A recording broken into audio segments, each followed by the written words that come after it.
See you on the screen, Deputy Clerk. Yeah, I see the room now. It's live. But is it on the old YouTube channel? Whatever that is, it's stream. It's up. What is it showing? The room. In the far Says right one person's watching. screen. Yeah, I see now. It's live. Live. Okay. We're good. Then I'm going to turn the camera off.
Say it again.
What's that?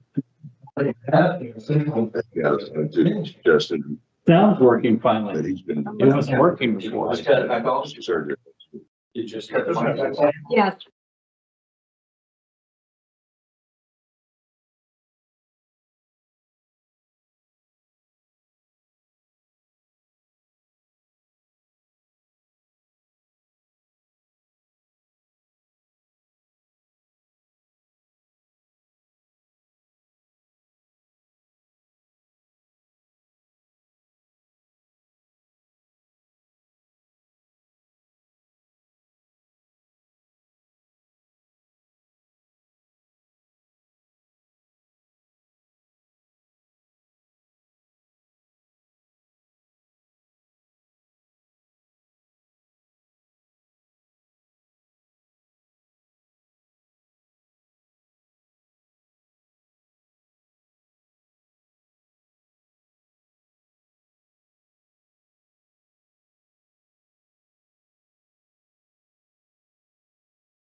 But what I want to do is actually bring them over.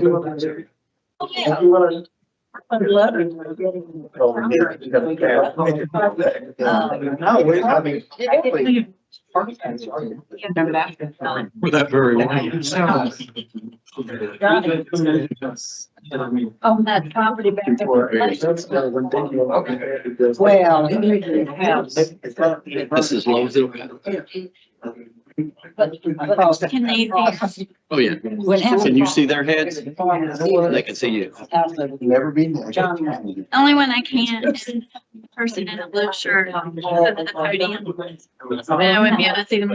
Now they have a shirt on. So now that- Can't see their face. So Mr. Griffin, you want to go left or right? Is that what you want?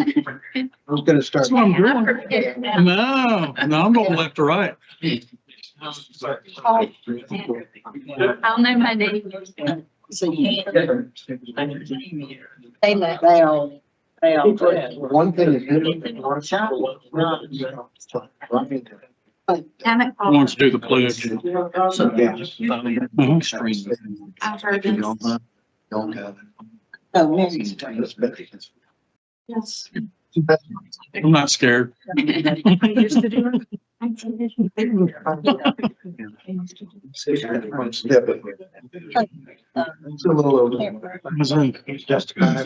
John, you want to do the pledge? Yeah. They can call it. Are you doing it now? Oh, wait, I'll wait for you to do Anyway. Electric changes. Hey. Very, very busy.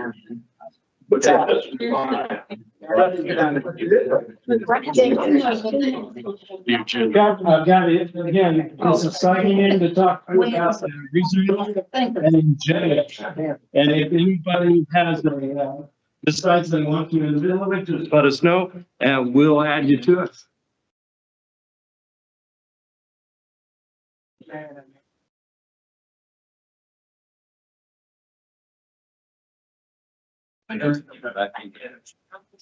Everybody ready?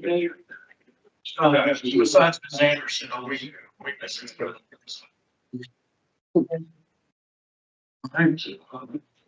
the town council meeting of October 14th is now in order.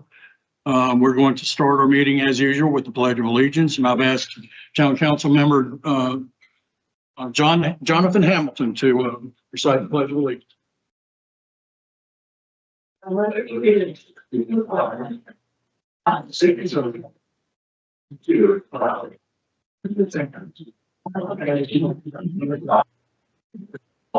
Liberty, that's a straw.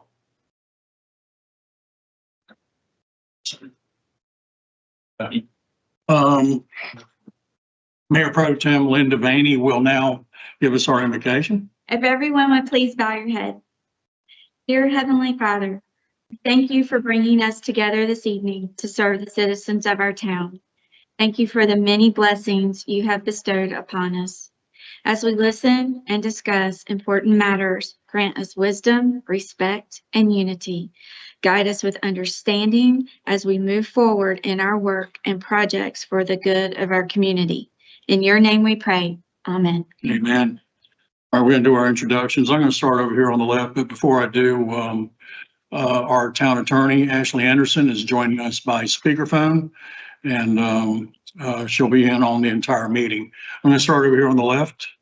Jeff Bacon, Deputy Clerk. Don Doggett. Keith Clay. Lynn Williams Devaney. Lee Haywood. Janelle Robinson.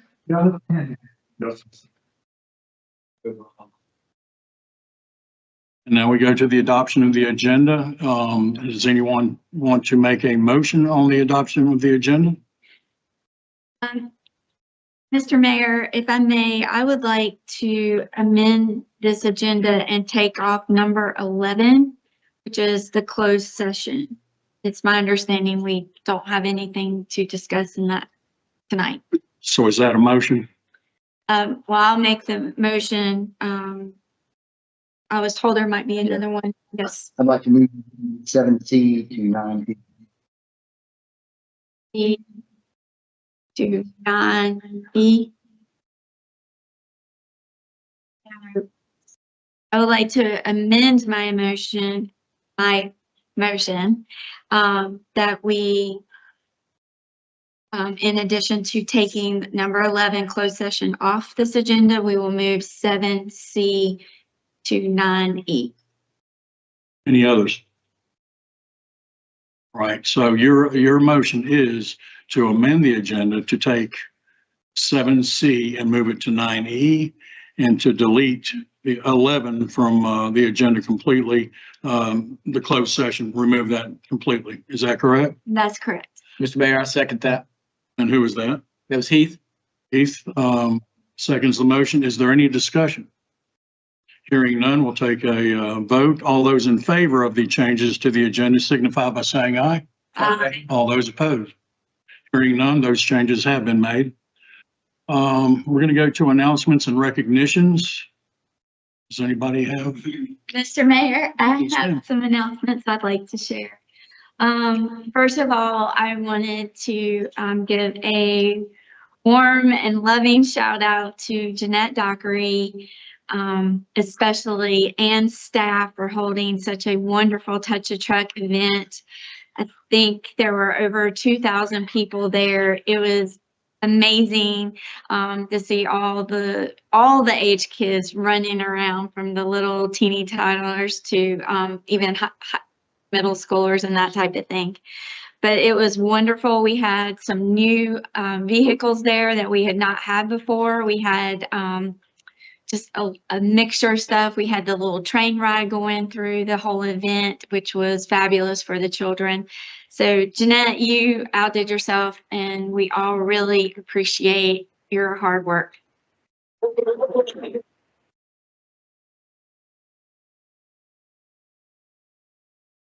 If anybody doesn't know who Jeanette is, she's standing at the back of the room. So somewhere tonight, if you can make yourself known to her and thank her, that'd be great. I also would like to thank Miss Jen Kelly. She is our finance officer, for being on top of Bandera and the AMY as far as grants and requesting the reimbursements. So what she has done, and it was actually deposited today, is it was $239,285.32 for Bandera to get reimbursed.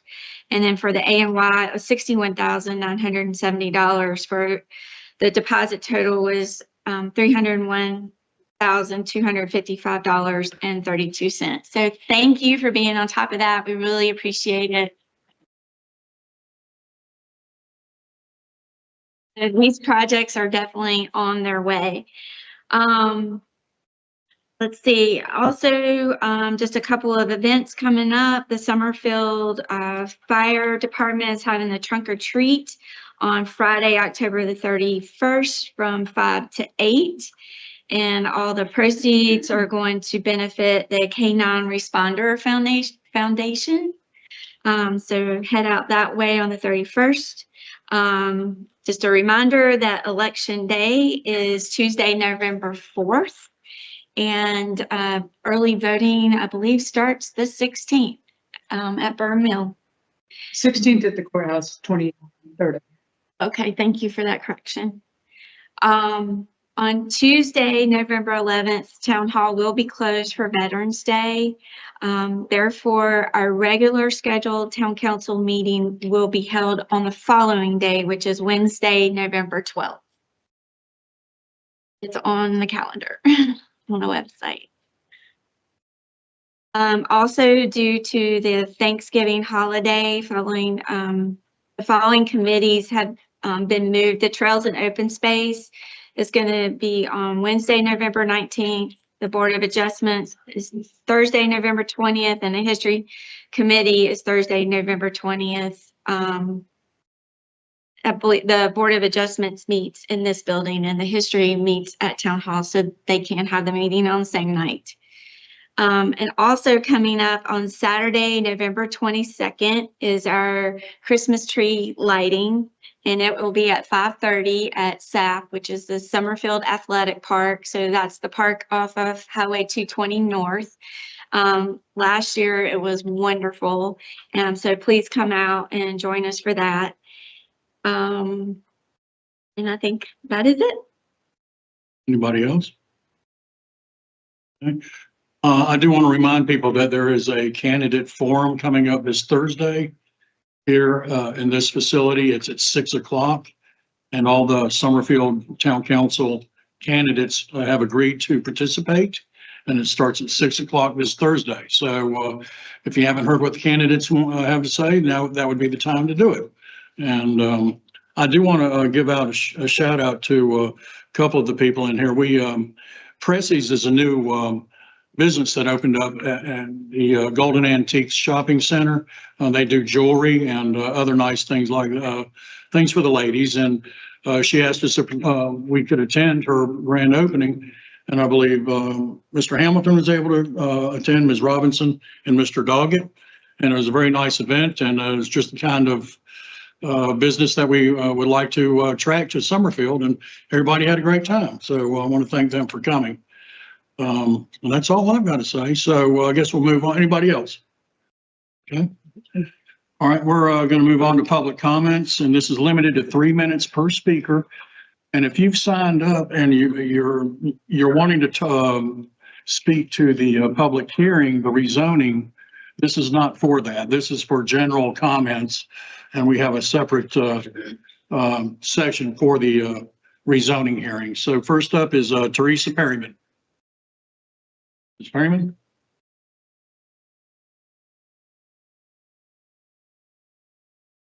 You state your name and address. Teresa Perryman, 7401 Greenlawn Drive, Summerfield. I want to let everybody know that I'm running for town council seat.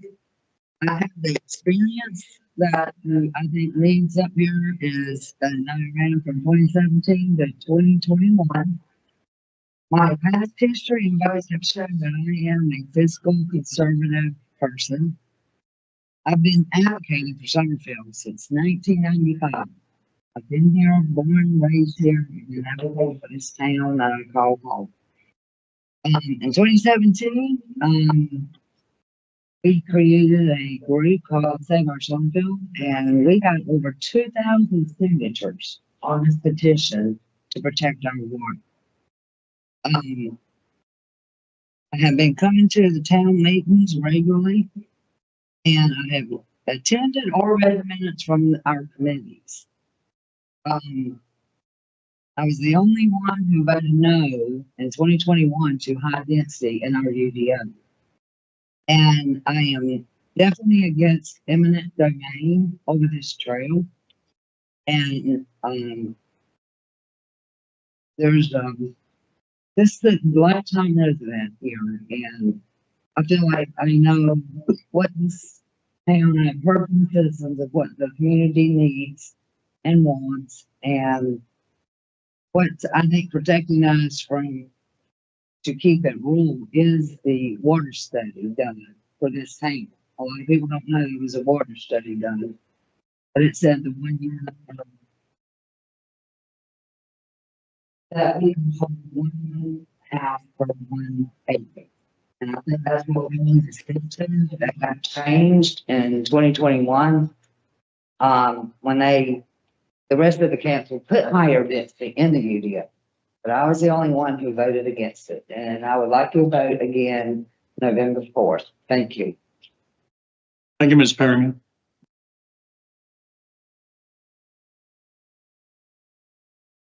Next, we have, all right, I might not say this correctly, Pam Torkinol.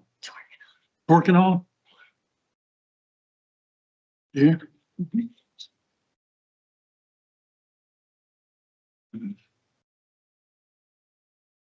I don't want to complain about anything. Lynn said a couple of months ago something about volunteers that kind of triggered something. So I'm here tonight to ask Summerfield to do something I think that would be really, really nice. I'd like for Summerfield to recognize Trudy Whitaker in a service award. Trudy was truly, truly a friend of Summerfield. She served in the Trails and Open Space Committee beginning in 2012 until her death in 2024. I think she was an original member of the zoning and or now planning board, and until she was asked to step down last year. She's been a real advocate and supporter of the farmers market. She has volunteered and supported Founders Day, and quite often I think she had her tractors in it. She's advocated and supported the efforts of the Piedmont Land Conservancy. She's worked with environmental groups over the efforts to clean up the Hall River. And she even visited everybody who lived on the Hall River to try to help them to understand how to be a good neighbor of the river. She's even helped clean up the roadways. She served on the Guilford County Open Space Committee to establish the Rich Fork Preserve. She was a science teacher, and even her own property is planted to support monarch butterflies. Trudy was just really a very kind, very wonderful person. And so what I'm asking is that a service scholarship be established in her name, recognizing services to the community. This scholarship, I would like to see it go to a high school graduate, high school senior, who's a resident of Summerfield. And the amount of the scholarship, I would like for it to be $500, and I will fund the first scholarship. After that, I would hope that the town would pick up that service award scholarship and continue it for a long, long, long time in the same amount of at least $500 or more if they chose to. Thank you.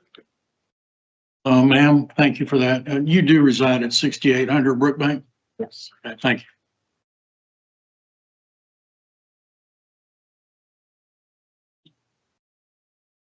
Mr. Brian Laney?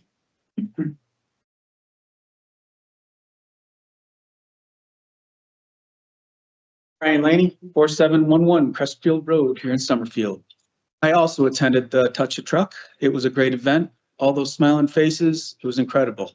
But what I'm up here for is to recognize the maintenance crew that was there. We all went down to the playground about halfway through, and there was a mother there with 3 kids. I think the oldest was 8, 4 and 2 or something like that. Some point through the afternoon, 8-year-old disappeared. She was gone. The mother went frantic. She couldn't find her. I remember when I walked in, a bunch of our people were wearing radios. So I went and found the first one, happened to be Twig, and said, listen, there's a mom, can't find her daughter. And I never saw a bunch of guys come together so quickly as that maintenance crew did. The girl was in the bathroom. She wasn't gone very far, but you can understand, you know, the concerns. But I will tell you, I just want to say the maintenance crew did a great job. I don't know if you guys have policies and procedures for something like that when it happens, but it appeared to me that you did. They did a great job. Thank you, Mr. Laney.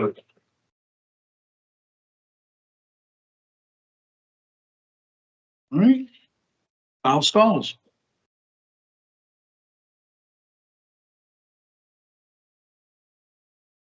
Kyle Stalls, 7823 Wilson Farm Road.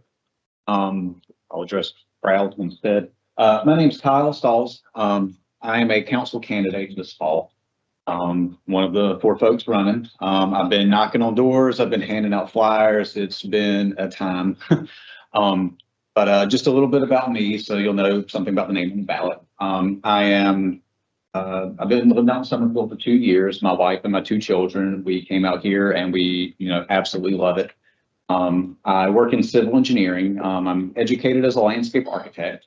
I've been working in that field for quite some time, engineering and surveying. And I originally got involved in, I guess, local politics in general, last summer fighting the de-annexation, which included a number of trips over to Raleigh, knocking on legislators' doors, getting meetings, arguing, sometimes trying to make the case for what I consider the existence of our town.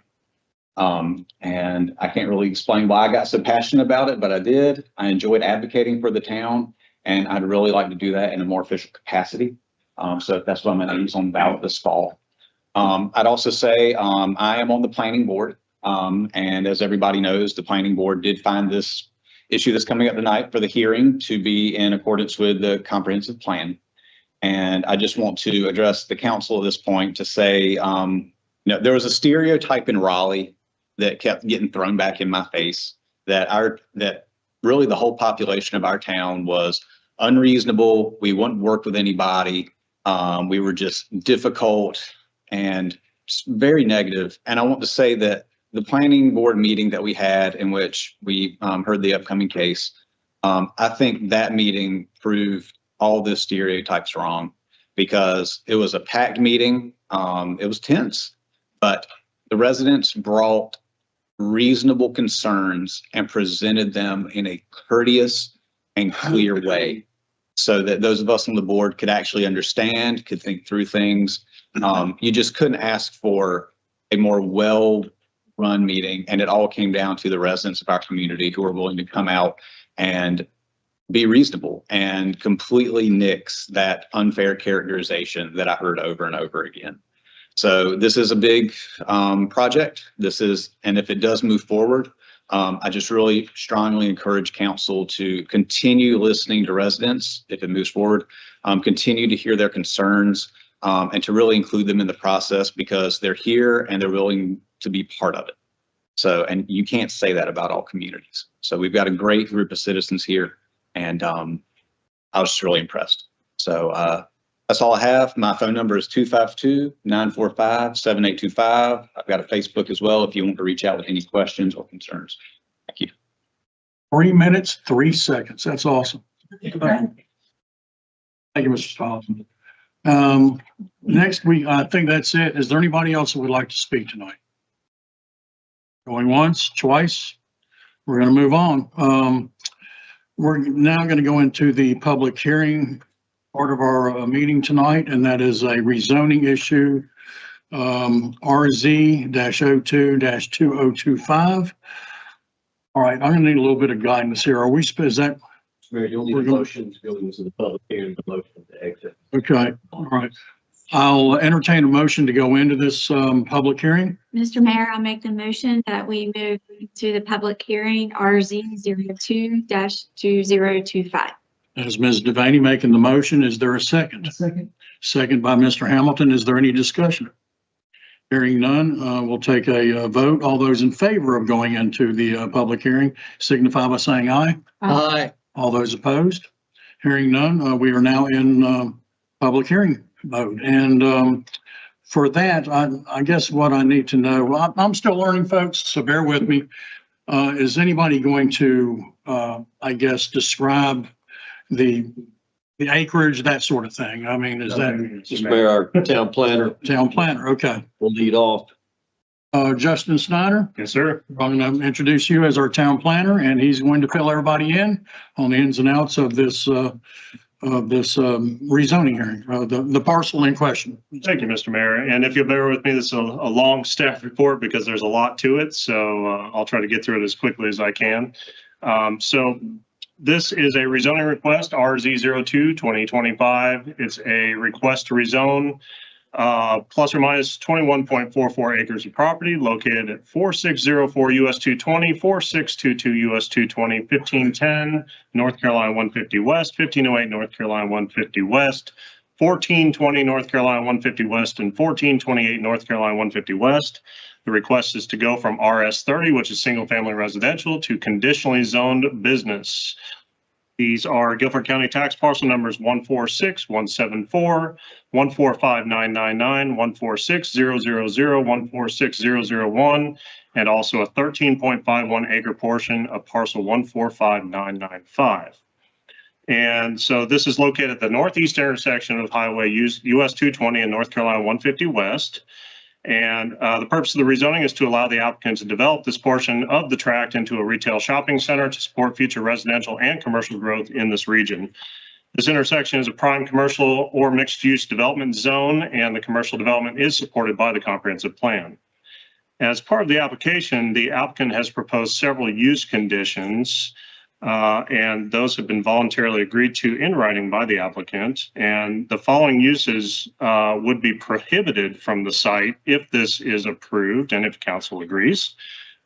Those uses would be agricultural production, forestry, single-family dwellings, townhome dwellings, fraternities and sorority houses, community colleges, drug and alcohol treatment facilities, clubs and lodges, houses of worship, psychiatric treatment facilities, ambulance services, transportation terminals, bowling centers, skating rinks, theaters, go-kart tracks, bingo games, coin-operated amusements, pool hall, fortune teller, funeral home, furniture repair, gunsmith, lawnmower repair, equipment, tool and rental, laundromat, manufactured home sales, taxidermy, automotive paint and body, boat sales and service, RV sales and service, transmission shops, automobile sales, hotels, electric motor repair.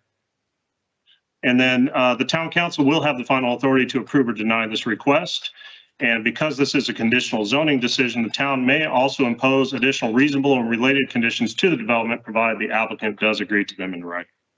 Should the applicant not agree to those additional conditions, then the zoning conditions would either require removal or modification, or the zoning would need to be denied. Existing land uses on the property. The property is currently either vacant or developed with single-family homes.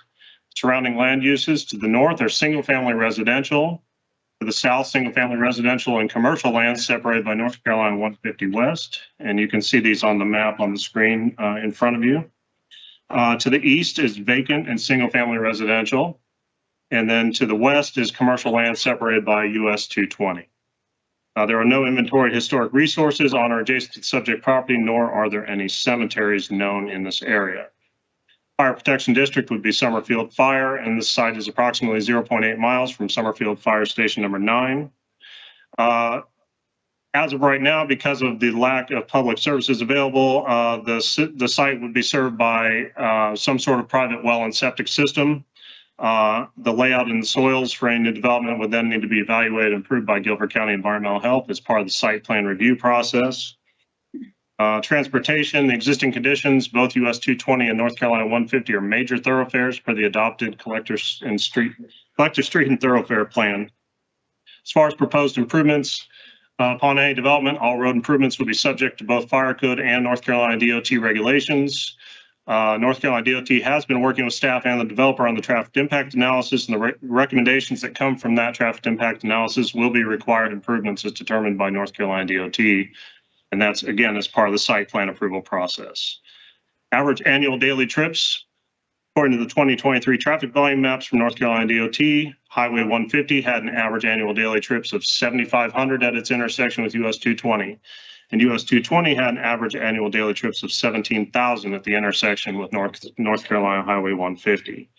There are no impacts anticipated to the school system based on the application for commercial development. The topography is gently sloping to severely sloping, going from south to north towards a map stream feature. There is a resource map that was included in the council packets. There is no regulated 100-year floodplain on the property per the effective firm panel. There are, however, mapped wetlands on the northern portion of the tract per the National Wetlands Inventory.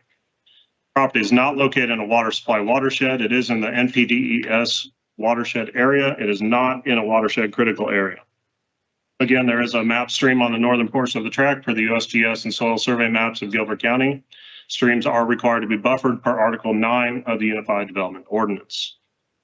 The land use analysis for this site, the Summerfield Comprehensive Plan of 2010, has a recommendation of commercial development and mixed use for this site. Policy Area 1's appropriate limited commercial development has a common objective. The town of Summerfield shall prefer commercial development that reflects the feel, ambiance, and charm of a small rural community. Commercial development should be located, designed, and scaled to complement rather than detract from residential development forms, and should enhance existing commercial areas. Development policies that apply to this proposal Policy 1.7 to minimize automobile dependency and to enhance opportunities for social interaction. Appropriately designed and scaled small businesses may be located within convenient walking or biking distances of residential areas, particularly when planned as part of newly developed neighborhood or mixed-use development. Staff's response to that is the proposed design, as well as the fact development must adhere to the scenic corridor overlay requirements, will mean that the proposed development is harmonious with surrounding community or commercial and residential developments. The location of primary intersection of two of Summerfield's main thoroughfares supports the development of a commercial and or mixed-use node. Additionally, residential uses are not appropriate nor desired by North Carolina DOT at an intersection of two major thoroughfares. Commercial or mixed-use traffic generators with limited driveway cuts are the more desired development type. Policy 1.8, neighborhoods serving small businesses may also be considered for locations near and for the convenience of pre-existing residential areas, provided that careful attention is given to compatible design, type of business, adequate buffering, and other neighborhood protective factors. The general consensus of nearby residents, as evidenced at a properly held public hearing by town government, would also need to be apparent. And staff's response that the proposal will enhance the area by creating neighborhood-oriented business opportunities as well as regionally attractive retail options to serve the entire town. Existing residential uses will be buffered per the ordinance, and additional buffering will be provided naturally due to the presence of mapped streams and wetlands in accordance with the town's unified development ordinance requirements. Policy 1.9. Larger scale commercial development shall be directed to suitable locations away from residential areas, thereby protecting and enhancing property values. And staff's response to that is, although not large scale in the traditional sense, this is large scale for Summerfield. Its location at an intersection of two highways within a partially developed commercial or mixed use node creates an ideal environment for this type of development. Existing residential uses will again be buffered per the ordinance, and additional buffering will be provided naturally due to the presence of map streams and wetlands in accordance with the town's unified development ordinance requirements. And staff believes this proposed action is reasonable and in the public interest because in a high traffic area within a partially developed commercial node where various small and large scale commercial and office uses are prevalent, and it will enable development in a manner consistent with the unified development ordinance standards for commercial development within the established scenic corridor overlays. The request does appear to be consistent with the Summerfield Comprehensive Plan designation of appropriate limited commercial development policies 1.7, 1.8, and 1.9 as enumerated in the staff report land use analysis. Thus, if approved, a land use plan amendment would not be required. Staff is recommending approval of the request with the conditions as established by the property owners voluntarily in writing. The planning board also recommended unanimous approval of the request with the following conditions agreed to by the applicant at the July 28, 2025 planning board meeting. Those additional use conditions are as follows. No convenience stores or gas stations shall be permitted. No automobile service stations shall be permitted. No car washes shall be permitted. No self-storage facilities shall be permitted. No tobacco or vape shops shall be permitted. Additional development conditions proposed by the planning board. A 50-foot undisturbed vegetated buffer, along with an 8-foot tall wooden privacy fence, shall be provided adjacent to the existing residentially zoned properties to the north of the proposed commercial area. And also there shall be no connection from the site to Weitzel Drive. And that's all I've got for you. Very good. Thank you, Mr. Snyder. I guess now we'll go into the public Comment portion. Is that correct? That's correct. Yeah. And first on the list is Thomas Brady. Mr. Mayor, before you do that, Yes, sir. it'd be best to hear from the applicant. Okay. Hi, my name is Matt Falconer. I'm the owner of Summerfield Equities LLC, and I don't know if anybody's heard this before, so I'll keep myself. I used to have had some bars on Summerfield Farms. About 8 years ago, we moved up here with her son, and she adopted 2 children and moved down to Charlotte. So I was a resident, part-time resident of Summerfield in the past. I identified this site probably 7 years ago as the prime site for the shopping center. As a resident here, I was a little bit inconvenienced, like everybody is, that we don't have services close to us. I had to drive to Luigi's Pizza or out to the Lowe's Center over there in Oak Hill. It's a little bit inconvenient for residents to have that. And I think Summerfield really needs a town center where people can congregate and meet their friends. Additionally, the commercial tax base is not growing as fast as the residential tax base, and communities need balance for that. So in hindsight, I think that that this is a good project for Summerfield. It's a good project for the city of Summerfield, and I would love to have your support in this. I will add to Justin's comments that I met with some of the people out on Whitesell Drive. I agreed to put a berm on top of the 50-foot setback. So there'd be a berm and a fence on that because they showed me how nice their backyard was and how nice it is. And I agreed that it should stay that way. So anyhow, I appreciate your support. Happy to answer any questions. First up is Thomas Brady. Justin, can I have the site plan? You have the site plan. Can you project this? Mr. Brady, will you, yeah. Will you recite your address, please? The site plan, the one that has the projected buildings, and keep going. Keep one more, I think. No, two more. There, that one. Yep.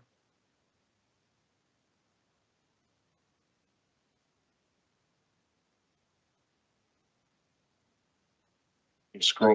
Keep going a little higher. To the right. Keep going. Now up a little and it will be good, I think. All right, good. Hold that. Thanks. Good evening to the council of Town of Summerfield. My name is Thomas Brady and I've resided at 7400 Whitesell Drive in Elmhurst Estates since 1989. I am now retired, but was a registered professional engineer in Virginia and North Carolina. My position on the proposed rezoning being considered this evening as the existing zoning should remain. This will allow the construction of a restaurant or other appropriate commercial establishment along with additional residences that everybody knows we need with all the commercial construction and manufacturing coming. The site is perfectly suited for residential development when utilizing appropriate setbacks and buffers. Looking at the proposed traffic patterns and all that with the site plan, US 220, they actually had the most traffic coming from the north, which means that it's going to be in the left turn lane. It fills up all the time now anyway to try to turn from southbound US 220 onto 150. These left turn moves, as soon as you get through that left turn, then you got to worry about the traffic that's going in and out of the existing Food Lion and the Walgreens. Then they're going to cooperate and have another entrance there. The weird part about this is, and I know supposedly you can't do this, but the commingling of the residential and the commercial, the majority, if you see, look on the 150 side, people will be turning in there, trying to turn left in the commercial area while everybody's trying to egress out of the subdivision. There's a big problem right there at that T intersection. People are going to be stuck there not knowing which way to go. And I realize that the residences need to have access to the shopping center, but it really complicates it when it's, conflicting with all the traffic coming from 150. One thing that did come out of the planning commission that wasn't a pro-offer thing, but the NCDOT for Justin has agreed to do a traffic analysis and check about the traffic signal at the intersection of US 220 and Joseph Hoskins Road into Elmhurst Estates. Other issues that concern me are the lack of solid information regarding water and sewer services for both commercial and residential. Whitesell and Tabataca residents do not want a septic tank drain field in their backyards. And what about the route coming, the noise coming from commercial trucks using the using that at night and sometimes late in the middle of the night? And the interesting part is about get away from the light. All these will probably have services in the rear that'll be running at night. And this is 70 feet from the elevation here. The elevation here is 70-foot drop. You can have a buffer and you can have a berm, but this thing's going to fall off like crazy, and we'll lose any kind of reaction to that pretty quickly. And it's not going to, in other words, the fence will come down, and by the time it gets about here, it's not going to be any good. That's 3 minutes. All the traffic's going to go off over that. Thank you, sir. Can I at least do a quick summation? That's 3 minutes, sir. believe everybody's only allowed 3 minutes. Thank you, sir. Brett Jordan.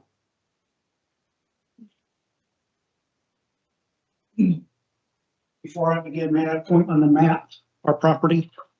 Sure. Well, your time's going to start now, but that's,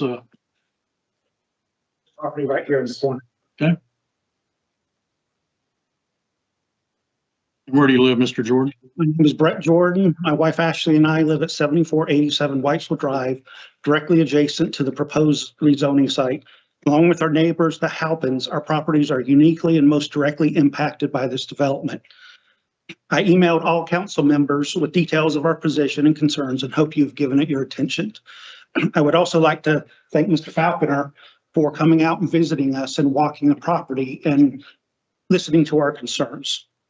With that said, we strongly oppose the rezoning due to its incompatibility with our residential neighborhood, but also understand the position the city is in resulting from the couch saga. If approved, we respectfully request protective conditions to safeguard our privacy, safety, property values, and environmental integrity. The proposed commercial site sits at a higher elevation directly behind our houses. A 50-foot buffer and an 8-foot wooden fence proposed in the zoning conditions are inadequate given the topography. We urge the council to require a tall earthen berm larger than allowed in the UDO and as for sightline and noise mitigation, and a durable non-wood privacy fence atop the berm along with vegetative screening. The berm and fence height should be sufficient to obscure all but our first floor roof lines. These measures were agreed upon during a site visit with Mr. Falconer, but must be formally included in rezoning conditions to ensure implementation. The rezoning contradicts several principles in the town's UDO. Land use compatibility. A shopping center behind our homes disrupts the wooded, low-density character of Elmhurst Estates. Not many neighborhoods are forested like ours. Traffic congestion, increased traffic and U-turns on 220 will compromise safety for residents entering and exiting Elmhurst Estates. Infrastructure constraints. The site cannot responsibly support the scale of development proposed. The square footage of the buildings, roadways, parking, sidewalks, setbacks, delivery docks, wells, wastewater treatment, and runoff mitigation. It's a lot to cram into this small parcel. The property valuation preservation rezoning will significantly impact our property values and reverses prior council commitments and undermines homeowner trust. Environmental concerns are elevated grading and paving will worsen the runoff, potentially threatening well water and the wetlands. We also oppose any proposed roadway or trail connected to Whitesville Drive due to issues with trespassing, littering, and safety concerns, as well as potential disruption to sensitive wetlands. We will support responsible growth, but this project scale, elevation, and proximity make it fundamentally incompatible with our neighborhood. Thank you, Mr. George. Next, we have Brian Rose. Mr. Rucker, could you go back to the first slide, please? First slide of Justin's.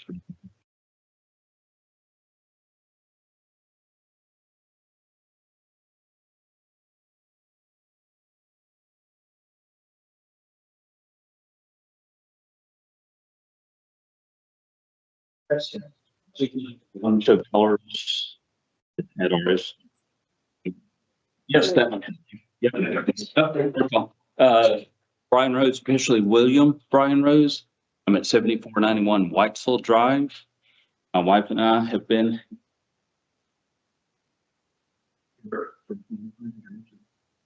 here.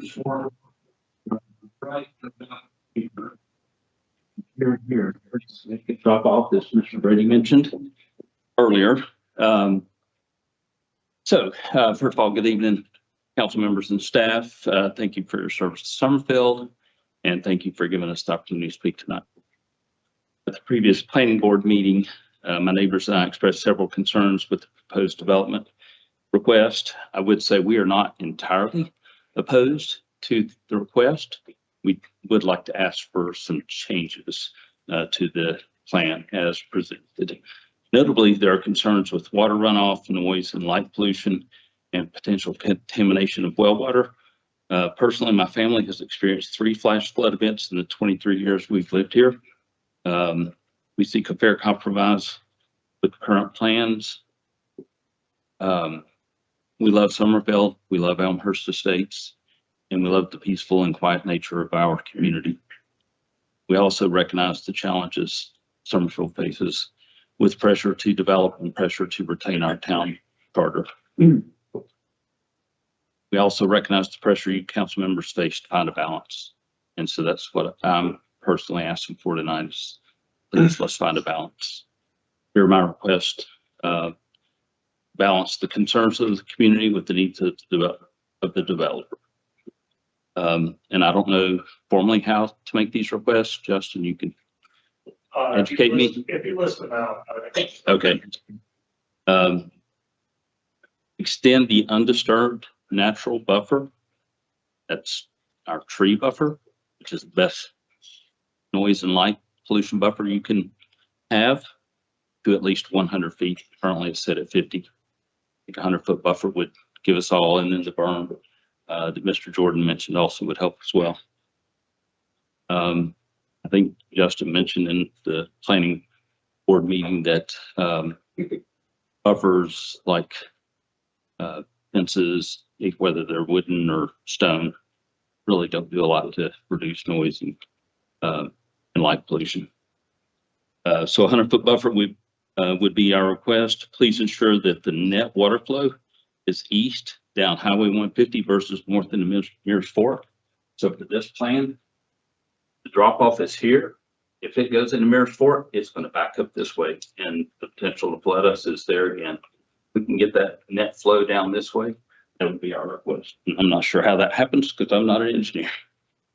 And then lastly, during the site development oversight, to maintain the integrity of and pure if well water is something we would request. So I'm not sure how that happens, but that's a concern of neighbors is that runoff during the development may impact the purity of our well water. So thank you for listening. Thanks for your time. Excuse me. Hart Dillon.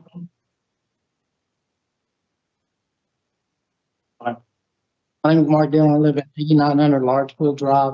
I'm here with my in-laws. My in-laws are big people. I want to ask Mr. Planning Board, was there anything on there for kids to do at all? Everything you read off? Was there anything fun in the whole that you read off for kids? I think that's subjective, but yeah, I know that it's not. My next question is on 220 right there, all these houses over here. How tall is the wall on the DOT wall? Are you talking about the guardrail? Yeah, the barrier wall. Yeah, how tall is the barrier wall? 20 feet? I don't think it's quite that high. I'd say it's closer to 12. That's interesting. They're worried about a 50-foot wall, and that one's only 20 foot, and they live right there at it. So my question is, I've worked here my whole life. The other morning, I come out 158 a lot, 150. There's never any traffic there. That is one of the biggest complaints. There's no traffic at that intersection. This afternoon when I came through there at 2 o'clock, there was no car there. I had to set at a car to cross over. Now, the other morning I was here at 8 o'clock. There's nowhere to eat. There's nowhere in Summerfield to go to eat.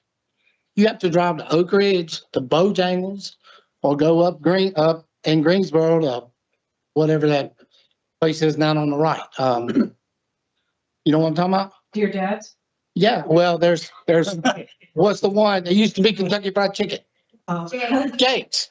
Yeah, so there you go. There is nothing in Greensboro. I mean, nothing in Summerfield.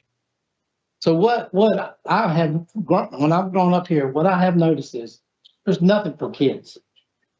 You need a place for kids to go. I was in Cary this weekend for a wedding. Downtown Cary, they had all kinds of events. people walking around. You know what I'm saying? There's so much to do, so much arts and everything. If you don't allow businesses coming here, young kids coming here, this town's gonna die. I hate to say it, it's gonna die. People that I grew up with, lived in this Summerfield, they moved out. They literally, most of them live in Oak Ridge. So, you know, and that might not be what you want, but I'm telling you, if you don't, you know, give a little bit, that's what you're gonna see. Thank you. Thank you, Mr. Dillon. All right, I'm gonna ask for these questions. So this is Andrew Sapikis.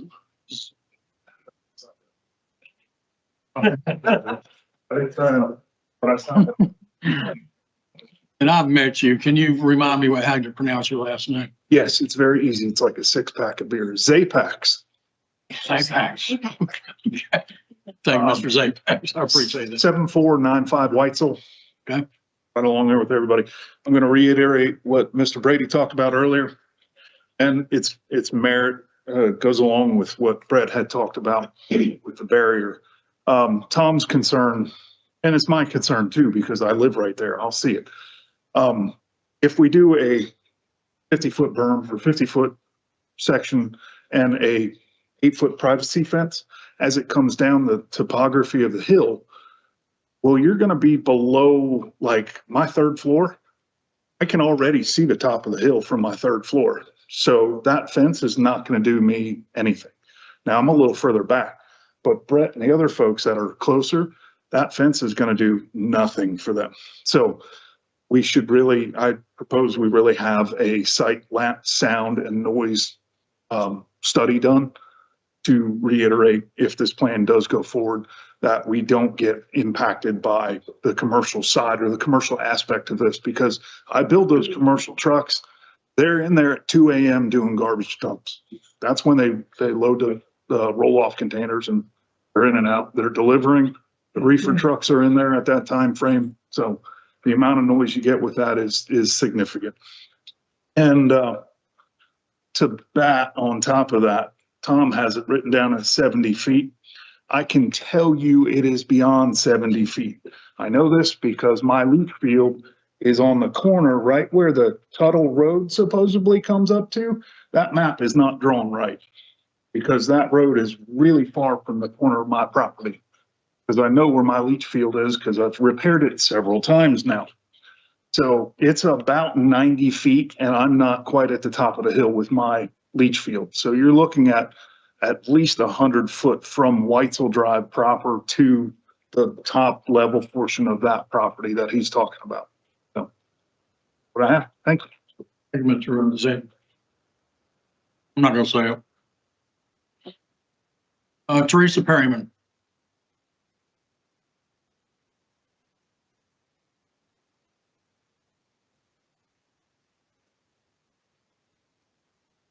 I just want to let y'all know it's hard of hearing back there because y'all don't have the microphone set up. It's up here. We can't hear back there. The microphone is right there. Yeah, but you still can't hear back there. Teresa Perryman, 7401 Green Lawn Drive. Want to know that I did attend the info meeting that was held at the fire department. Hang on, I'm fixing it. And a lot of people don't know this. I actually work for a surveying company with engineer. And the very first thing that I seen this, and he did say that in the near future, the town had told him in the near future that he could have water. And I'm looking at this plan, and that's what it looks like. Somebody who's going to get water this, and they're not relying on the water in our ground from our wells. And with that being said, on the adjacent property, the 38 acres, they're going to put 84 new homes on 38 acres. That's a lot. And what I kept hearing at the planning board meeting was, you know, talking about how Raleigh talks about we don't work with developers and we're not working with developers out here. That's all I kept hearing. Well, we don't pass our rezonings on Raleigh. We would pass them for our UDO purposes. It's got nothing to do with developers. And it's really not a true statement, because if we have not worked with developers, then why do we have Elmhurst? Why do we have Henson Forest, Henson Farms, Armfield? I could keep going on with the subdivisions that we have worked with developers.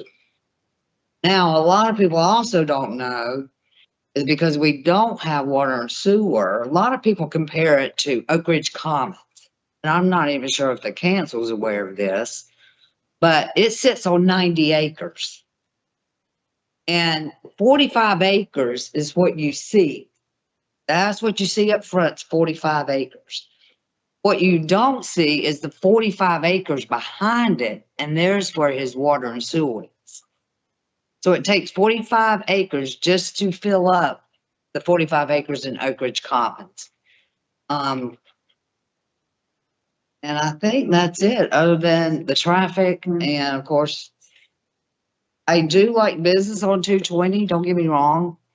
I totally agree with that, but I don't think the scope of this, that our water and sewer is ready for this. Thank you. Ms. Barrett. Is Ms. Zuckerno, she left? Yes. Okay, next would be, Rhonda Pedraza.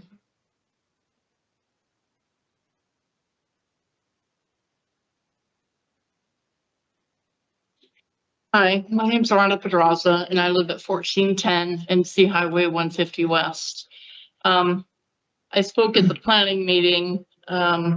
Where my house sits, the driveway in front of it is owned by a separate developer. Beyond that is the woods, which is where the outlet for all these shops is going to be, which is going to be a huge disruption to my house. We've been living there for 10 years. My husband passed away at this house 2 years ago.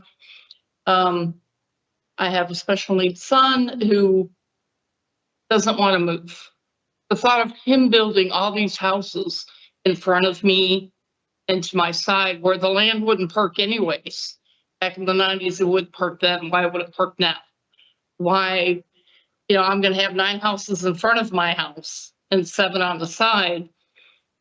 My son is upset about this. He's special needs. His dad died there. He doesn't want to leave. I don't want to leave. But the thought of having all these houses built around in the traffic. I mean, I've been hit turning into my driveway. My son was rear-ended by a flatbed truck, broke his nose and got a concussion. Traffic flies up and down 150 as it is. Last week, there was an accident at the intersection of 150 and 220. And now you're talking about adding a ton more traffic to this area. I mean, it doesn't make sense to me. Greensboro is not that far. We have a shopping center or a grocery store. Just like I said, I live right across from the vineyards, and that's where that main entrance is going to be. To get back there, all the wildlife that lives back there, the deer, everything that I've seen is going to be disrupted because of these houses. That's all I have to say. Thank you. Thank you, Ms. Pedraza. Next we have Priscilla Olenek.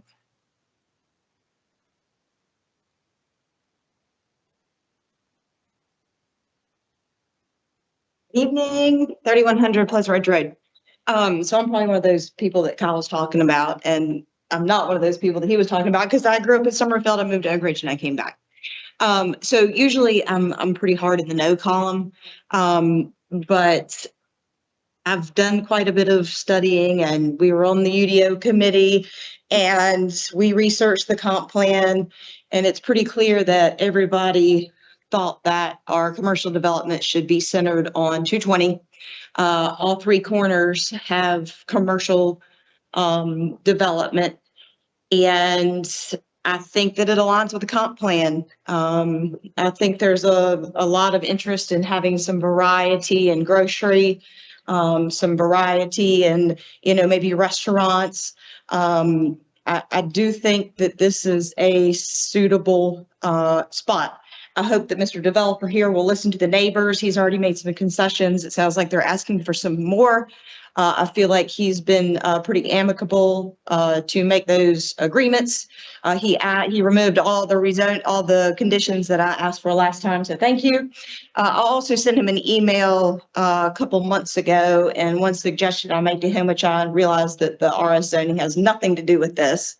But in one of his promotional plans, it showed some duplexes or some townhomes, and it left quite a bit more green space around it. That would also help with the neighbors' concerns of the runoff and the buffering and all that kind of thing. It seems like a really good spot for it.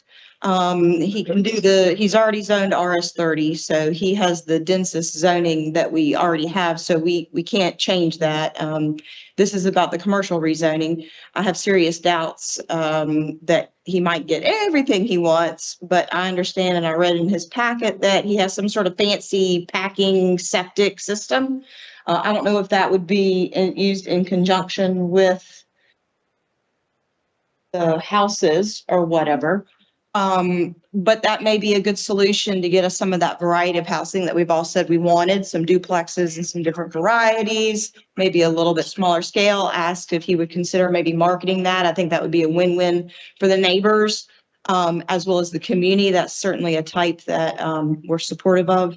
I hope that he will consider using local businesses. And I would also like to hear him say that, yes, he fully intends to develop this property and then he has no intention to sell it, and is committed to seeing this through and continuing to work with the neighbors and making sure that if this is going to be developed, that it's going to be developed appropriately and in line with what the community has stated that they want through the comprehensive plan. Thank you, Ms. Allnick. All right, let me give a shot at this. This is going to be Jeff Glenn. Jeff Glenn. Is he gone? Did he leave? Okay, from Whitesell Drive. Okay, evidently he's decided not to speak. I believe that's going to be it. Thank you, everybody, for somebody in the back. Can I speak? All right, Mr. Crawford, come on up. You'll need to fill out that paper. Yeah, okay. Dwayne Crawford, 1106. There's a speaker somewhere. Mike, Dwayne Crawford, 1106 NC Highway 150 West. I was on the comp plan committee for the full term, 3 years, whatever, and I've heard several people allude to it. I was there. We talked about it. Highway 220 is where we said that if there's going to be commercial, that's where we want to focus the commercial. Answer a question for me. We're just approving the rezoning. We're not approving the layout of any drawings on a map. We're just approving. So what may end up being built is not necessarily what we see on that diagram, correct? All right, so that's, I think it's good for everybody to hear. And my biggest concern when I was on the UDA, not on the UDA, but on the comp plan committee and when I was on the planning board, is we own well and septic. And we don't want to have overdevelopment. We don't want to have too much impervious surface. We will make sure that we have adequate infiltration of the rainwater so that our wells continue to work and we don't overdraw the neighbors' wells and so on. So that'd be my biggest concern. But this, according to the comp plan, this is the right place to put commercial. It's going to be commercial. Mr. Crawford, can I get you to come over here and do the sign-in sheet? Sure, sure. Yeah, thank you. Mr. If you first don't let the applicant address any comments before. Okay, Mr. Falconer, would you like to step up to the dais and answer these questions or address them? I wasn't texting my friends. I was taking notes on the. So we wouldn't have known. No. I have notes here. So Mr. Brady came up and he spoke last time and he discussed access, which is not part and parcel of what we have here. But as Justin will allude to, we did a traffic study. We sent it to NCDOT, who was actually kind of nice in this regard. You know, the intersection's not as dangerous as some that they deal with in the bigger streets. But from an access standpoint, we're eliminating 3 access points, 2 for the bank that I own, one on 220. And we're pushing the 220 access as far north as we can get, as far away from the intersection, which is in accordance with FDOT and CODOT standards. The access point on 150 is as far east as we can get it. So from a traffic standpoint, I think the situation is going to be better. We're going to extend the left turn lane going westbound on 150 to 220. So and we'll add a right turn lane where the bank is there. So from an access point, we're not 100% done with that, but it'll be better than it is now. There'll be more traffic here, but not, it's not going to go up by more than 5 or 6% in terms of overall volume there. So going down his list, Brett and Ron from Elmhurst, I met with folks over there. I completely understand their concerns. They're the most impacted by anybody in the community. And unfortunately, somebody's going to be impacted by something all the time. I will say that, and I think Justin will say that when we go through the site plan process, there's certain conditions and codes that it says zero light runoff. So they'll do a photometric study that there won't be any light out there. So we'll have that. The stormwater, Justin's talked about it a lot. It'll be a zero runoff and probably better than it is now. We'll have stormwater retention in different various spots there. So I think the noise pollution is always a consideration. We talked about the berm. I know that, in my experience, that the fences like the one they put on 220 don't really work that much because it reverberates off the fence and just goes over the top of it. It's hard to get rid of sound. So we'll do a berm, we'll do a fence, we'll do some natural plantings. But it's never going to be 100% effective in terms of sound because sound just goes where it's going to go. And Ron mentioned 100-foot buffer. And I'm not opposed to increasing the buffer from the original 50 feet. I just would like to have the ability, and I don't have it now, to have a distance between where I need the land. So I can't say I'll give you 100 feet today because I don't know if that's going to impair the project. So Justin, do you have any thought on that? How we could maybe couch that? I mean, if I'm not using land, I don't care. But if it's going to say we would make it to maximize as much as possible with the site. Yeah, but you understand that if I can't get the project built in the space that I have there, yeah, I wouldn't handicap yourself below 50. Okay. But if you can give more, then certainly give more. Yeah, I'll absolutely consider that. And they also mentioned, I think Ron mentioned the well water. What I'm trying to do is cut down the issues one at a time. And I think with the water, I've talked with the town manager about some type of public water system that may be coming in the future. I would prefer to have public water than have a well system. And I've offered to contribute what it would cost me to do a well system to the city of Summerfield to help the water come here. I will say, just in general, I know I've heard from 4 meetings here that people are opposed to septic sewer systems and water as a way to prevent development. And that's really not the standard way to do that. The way to prevent development is through zoning and planning. And I think sewer and water are public health issues. I'd rather have city sewer and city water and have 1 acre zoning than have 1 acre zoning without that. So it's really, I don't think you're going to get apartment complex after apartment complex because you'd have to approve that. So I'm going to try to get city water. I don't think city sewer is likely to happen in the next, 5 years at this site, but we're planning on doing what was called a packaged sewage plant, which means you treat it and then you discharge it into the ground. It won't discharge into the stream at all. So we're addressing every concern as conscientiously as we can. Andrew said about 2 a.m. delivery. I don't think, and my grocer, knows that he reminded me that Food Line opens at 6, right, across the street, and I don't think they're going to be open before 6. They obviously, everybody takes deliveries, and the big question mark is when the garbage trucks come in. They come whenever they come in. I can't really control that, but when you take all the buffers in consideration, everything else, I don't think there's going to be a lot of noise impact because they're already on 220 already. So you have, a lot of that stuff there already. I completely understand their concern about that. I really do. I'll do everything I can to help that. Rhonda mentioned perk tests, housing and traffic, and she had a very emotional response in the last meeting and, with some issues they had there. I believe that the traffic will be better in the future with the project than without. So I'll leave it at that. And the perk test, really, with the packaged sewage plant, it kind of lessens that.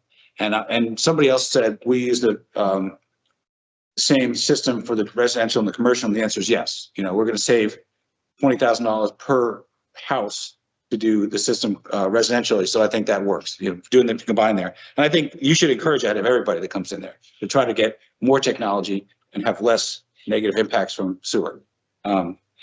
So Priscilla talked about the comp plan, variety of choices. We don't have duplexes and townhomes. What we have on the plan there is by code, a cluster system. So the R3 zoning, R30 zoning would allow you X amount of houses. We just took those X and put them in a smaller box so you can have more open space. And I think that helps with the topography, helps with the drainage, helps with the noise, it helps with everything. So we're not adding more units. We're not putting 84 units in there. I think the number is more in the 40s than anything else. And I don't have any intention to sell it. I've got 4 grandkids and they're going to go to college on this project. So that's, you know, that's, I don't sell anything. I typically don't sell anything.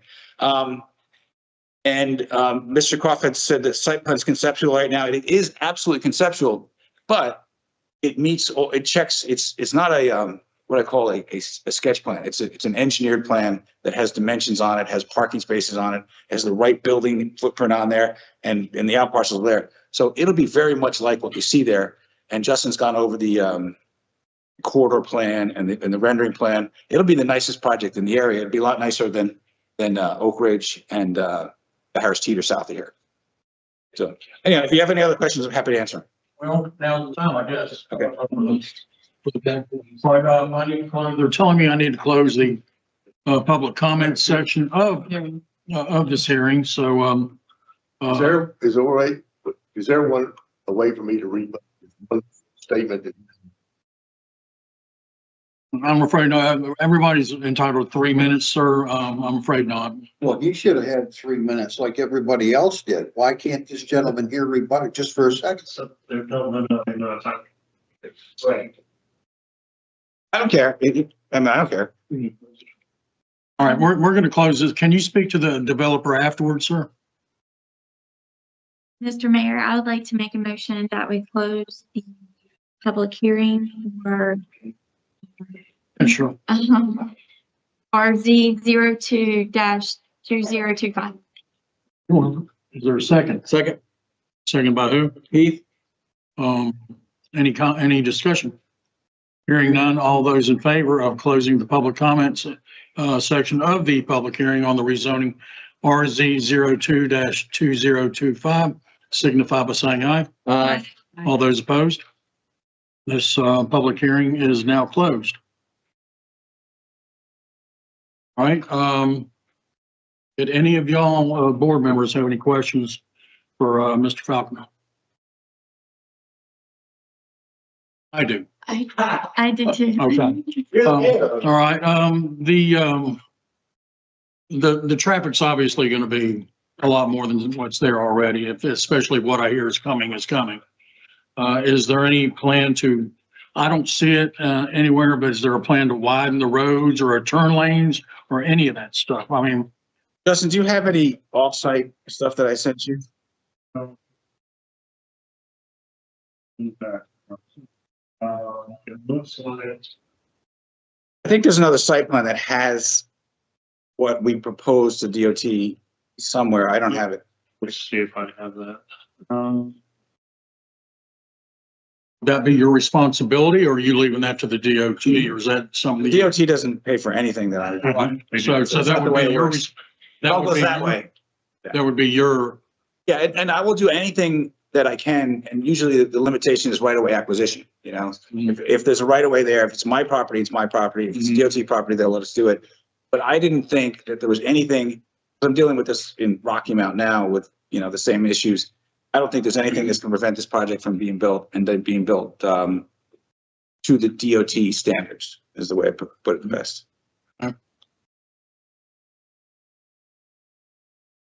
Pro Tem?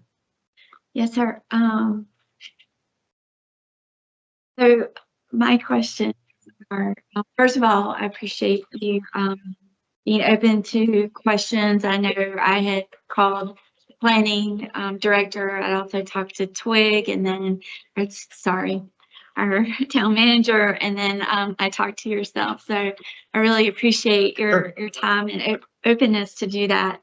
One of my questions was, and this was just purely to understand more than a take it off or not take it off, but the educational facilities, you had agreed to take off community college, a four-year college, on-campus housing, but left a vocational or a trade school. I could see where that could be something small, kind of like armed forces training facility, something small, or recruitment. But I could also see that as really large. I didn't know what your thought process was. Well, so this project is 100,000 square feet at the top end with a 46,000 square foot grocer. So that leaves 50,000 square feet of shop space. You take out your hair salon, nail salon, Chinese restaurant, Mexican restaurant, pizzeria. There's really not that much that's left over. And I would imagine that some of the stuff that's off the street will be like Novant Health, that type of thing. I don't have any, I've never leased to a trade school ever because there's more office uses. I don't know how that restriction might affect something like Novant Health that might do, teaching, stuff like that. So I'm not at all planning to do anything that's controversial on this because I don't need to, but I just don't know how limiting something like that would limit somebody that you like, you know what I mean? So I don't, we're going to have, this is just like the first quarter of this deal. I don't want to do anything that you don't want to do. So I'm happy to take away anything that you think is a noxious use. We did about a dozen of them after I went to Justin and took about 30, took them 10 minutes to read. I'm happy to look at it. I just don't want to have unintended consequences, something the community might want by taking something off the list there. I just wanted to understand what your thought process was. One thing I would like you to possibly consider taking off, and I do love the police. My daughter is a policeman in South Carolina. So please don't think I'm against the police at all. I understand the difference between a police substation and an actual police station. And I was wondering if we could just maybe. You can take them both off. I don't think they Police need. station, just the one. I don't think there's enough crime right there that we need a substation there. That's kind of what we have in Orlando, Florida, is substations, high crime neighborhoods. But you can take them both off. I don't really mind. Okay. All right. Thank you. Just to be clear. I'm just good with taking the police Police station station, off. okay. Yeah, just the police station. The other thing was I had asked questions about commercial parking because I didn't understand that. I know that per your businesses, you have to have X number of parking spaces, and that's a given. I understand that. But as far as a commercial parking lot, could you just explain to everyone how you explain that to me, please? Yeah, sure. So we're not in a commercial parking lot like you pay for parking or a parking lot. Our parking is necessary for the tenants and the employees and the customers. To the extent we don't even allow people to, if the mayor parked his car there and left for 2 weeks, you'd find it in the tow truck then because we need those parking spaces. We have that situation. I have a problem by the Orlando airport here. It's a parking ride, but they don't pay. And just kidding, Mr. Page. But we're not having. You can take off commercial parking lot on there. I just don't know if you take off commercial parking lot, whether it's a commercial project and there's parking on it. It's a contradiction. Okay. This would be like a parking garage. Yeah, that's not part of our our deal. As much as this is a big important decision for the city of Summerfield, it's relatively a smaller grocery anchor project. It's not a big, it's not even as big as Oak Ridge. There it's probably 30-40% less than the Oak Ridge project. And I think one more. It was under vehicle sales and services, light, and it's truck and utility trailer rental and leasing light. So I'm envisioning that being like a U-Haul or a budget dealership or rental. Justin, could you paraphrase what you think that is? So that would be like the places where they have the trailers sitting out for sale. No U-Haul trailer is going to happen here, so you can take that off. Thank you. And that's all for me. Yes, thank you. If I could just Yes, thank you, Mayor. Just recap, you're okay with, Ms. Devaney's questions of being police station, commercial parking, and truck and utility trailer rental? Yes. And what about, in the spirit of you being so flexible, thank you so much. What about, in the waste-related services, recycling drop-off station? Is that something that? Oh, yeah, I'd love to take that out. We would love to take that out. And you know, it's even better, take off the clothing drop box stations. Because that's just it's a beehive for code enforcement to come after me. Okay. Nobody puts the stuff in the box. So recycling drop-off station, you're okay? Yeah. Nobody puts it in the box. They always think that, it's close enough. And to summarize, I think what you said earlier, that you're adding to the additional development conditions is a 50-foot undisturbed vegetative buffer, along with an 8-foot tall wooden privacy fence on top of an earth berm. Yes, that's correct. I think the neighbors wanted a non-wooden fence because of the way that the wood would deteriorate over time. We had that conversation.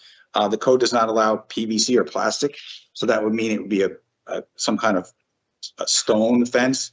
I'm not sure what the community wants. I don't think they want stone or wood. I think they wanted something, that's more durable than that, but we can figure that out. Do we have to just say fence right now and not say what You kind can of say fence? fence or wall because the scenic corridor is going to have some requirements.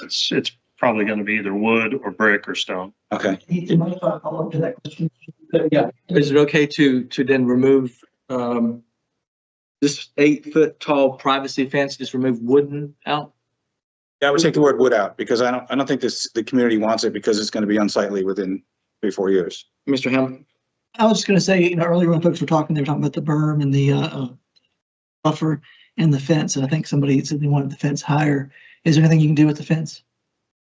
Well, I don't, without a topographic map and some elevations and even some 3D imaging, I don't know what it's going to look like. I hate to say this, but it might be really ugly if you built a 12-foot fence on top of a 10-foot berm and it was just sitting there. I don't know how that's going to look.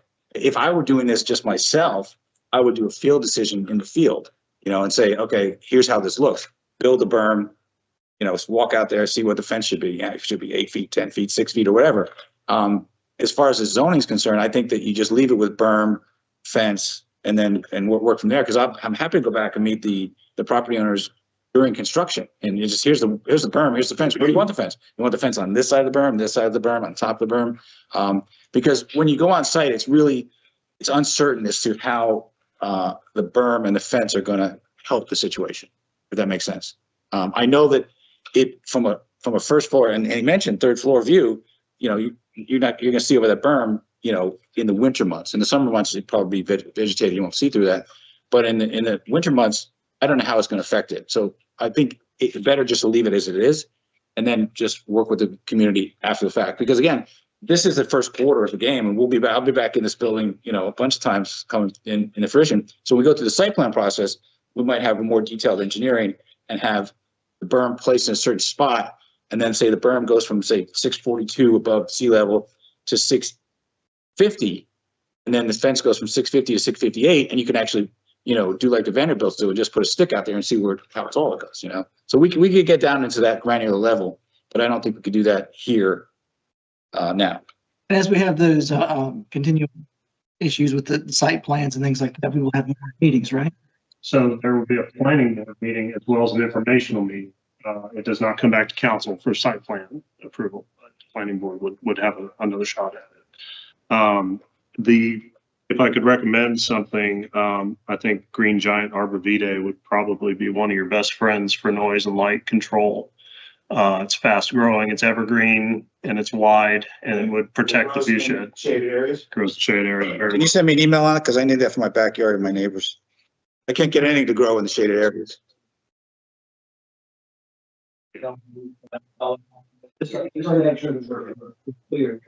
And we're all on the same page.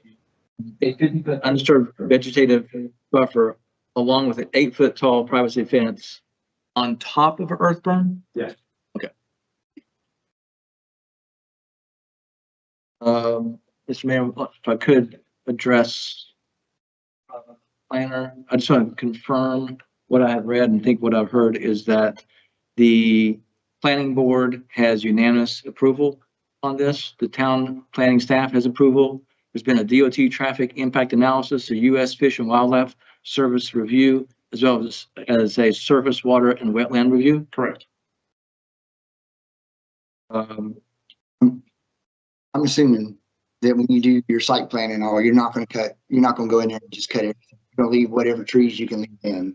That's right. Mr. Clay, are you done? He was getting ready to make a motion. We're not at the motion stage yet. Mr. Doggett, do you have questions? I do. There we go. Okay.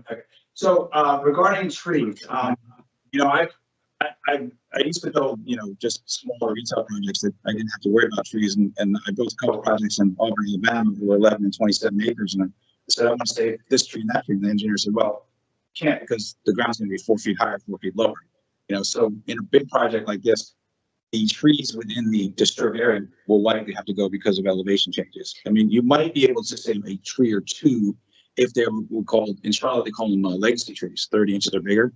So we will map them out, the survey will map them out. And if there's an elevation, if it's possible, Justin, we will save trees in the disturbed area. In the undisturbed area where the neighbors are, there's going to be no trees taken out whatsoever. So that will be undisturbed. And I would say, just off the top of my head, I think 30%, 32% of this site will become undisturbed. So you're talking about most of the stuff that's along the residential area and all the stuff that's along the wetlands will be undisturbed, completely undisturbed. And that's what I meant. I knew in the building footprint, there was not going to be trees saved. It's just tough when people say, I want to save that tree. No. You know, if the road's here and the tree base is here, it's not going to happen. Yeah. I have one more if I can. Go for it. The other is that you talk about runoff, controlling the runoff and all. But by law, the runoff can't change direction. You can't add any more runoff. It all has to be controlled. It has to stay the same in the same flow as where it was. Am I correct on that? Well, it can be less, you know, yeah, it can be less, it can't be more. Yeah. It can't be more. Yeah. And it will probably be less because we'll probably, you know, the retention ponds will probably be to the east as opposed to being to the north because of the stream and the residences there. So I don't think it's going to be, it can't be more though. And Justin's not going to let it be more. You know, as much as he's supported this project, he's an expert in your code very quickly, and he's going to hold me to it. I know that. So retention ponds are underground storage, like no, it'll be retention ponds. Usually they're open air. Okay. And typically in a project like this, it'll be more than one.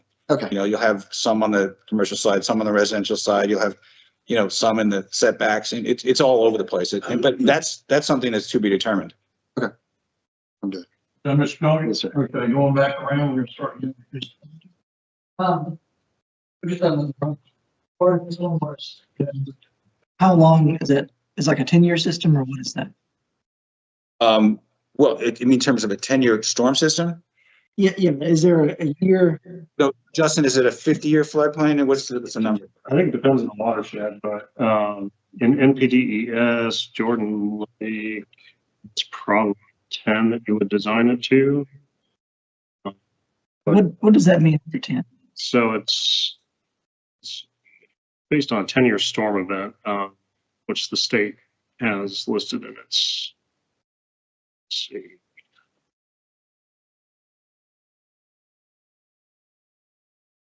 See if I can find it while you're asking follow-up questions. Justin, do you know what the levels are? I know there's 100-year, 500-year.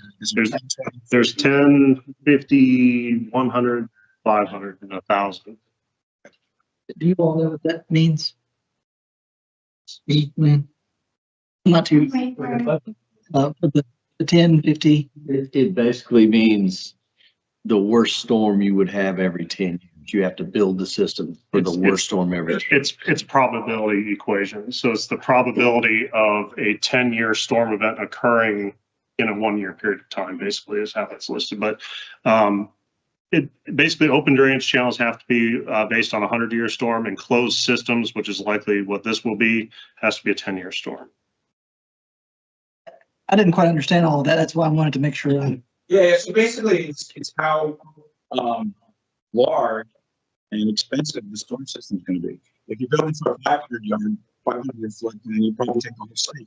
You know, to build that, that's like what happened up in Ashburn last year, that's a 500-year flood.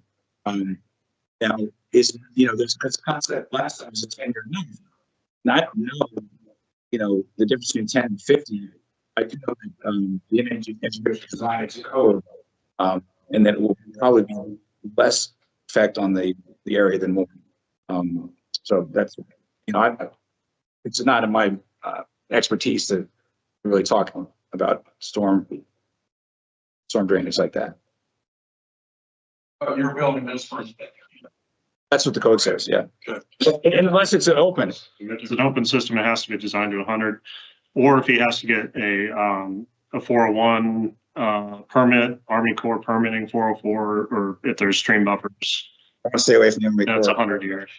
So avoid that like the plague. Yeah, but I mean, the county, is it the counties, right? Is going to look at the storm plan. We look at it. Okay, you look at it. Timmons will look at it. Okay. So it has yet to be determined, correct? Because we don't even know what the actual pervious area is. We don't know what the runoff's going to, what kind of runoff we're going to create, because we need to know how big the buildings are, how big the parking lot is. We could add some pervious parking area if that was, helpful, but that doesn't really wear that well. So, I mean, there's a lot of stuff we can get into, but, we're not at that stage yet. It's not like a backdoor couch deal, but this is done and it goes to somebody else. Say again? I said, this is not like a backdoor couch deal, so where as soon as this is done, it's going to go to somebody else? No. I'm the only guy in my company that can talk about this and writes the check. So, I'm going to be here the whole way, and I have the institutional knowledge of this project. I walk the site every 3 months, and so I'm pretty well versed in the site. I just don't know the engineering aspects of it. I don't know the math because nobody's done that calculation yet. If that makes sense. No, I appreciate it. It seems like you've really corresponded a lot with folks here. And yeah. Justin's got at least 300 emails from me. As you can see, Summerfield is a lot different than other places. A lot of folks move here because they want the peace and the quiet and tranquility and, the rural feel. So they're very protective over that. I contacted the mayor at the time that Summerfield Farm came up because I was concerned about them putting, the grocery center on, I guess that's 150 west of 220. And it's a 2-lane road, and I didn't think that was appropriate. And I'm a developer with concerns like that because when you become a homeowner, you take up your developer hat. But I will say there's two things. One is this is really the best place for it. I've been doing this for a long time. This is the best and only place for a grocery center in Summerfield. And two is my experience with Summerfield residents and the planning board in particular was very favorable. People gave really good comments. I mean, these are really legitimate comments about noise pollution and sewer and water issues, and we just addressed them. I think all the reputation, I didn't see any of that. The negative reputation. I think both this community and the elected officials representing the community were very cordial. I know, Ms. Roberts, most likely has been. Actually, I don't. I feel like we really covered it all, and I'm thankful that you've worked with the residents, the citizens so much. It was a first for me to walk the site with residents, but I think that their concerns were very legitimate. They're the ones most impacted, and unfortunately, everybody's impacted somewhere on something. But we'll mitigate them as best we can, and even to the point that I don't have to legally, I'll still go out there because I want to. I want to be part of the community and listen to them the whole way through from this point forward. Everybody satisfied? Justin, I want to confirm too what I've heard or read that this rezoning would comply with the scenic corridor overlay requirements. Yes, and I was actually going to mention, as far as permitted uses, the scenic corridor overlays has a requirement. All uses permitted in the underlying base district are permitted, with the exception of any that are excluded as part of the conditional zoning, except for manufactured housing, outdoor storage, inside processing or assembly operations, outdoor advertising, and commercial fleet, truck, trailer, or parking areas. So there's an added layer of protection in the scenic corridor. And that will apply also to signage, walls and fencing, parking areas. All those are covered under the scenic corridor. So he'll have to comply with all those in addition to any. That's already baked in.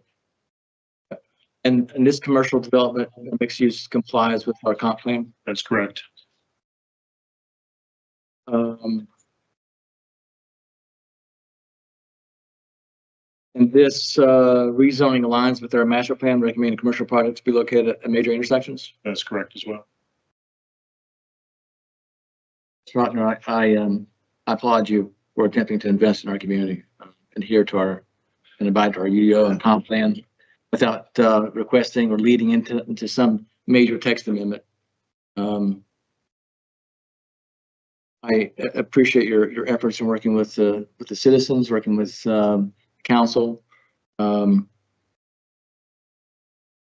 think I'm ready to make a motion unless you have something, sir. Is everybody done? Mr. Doggett? I'm good, thank you. Okay. I'll entertain a motion if you're ready to give one. I do have one question. Do I need to recite all of the voluntary prohibit following uses? You do not. You could say as enumerated in the staff report, and if you want to include the planning board's conditions, you can mention those added conditions to the ones he offered. And then as council has additional conditions beyond that, mention those as well. So I would do it kind of like a three-part.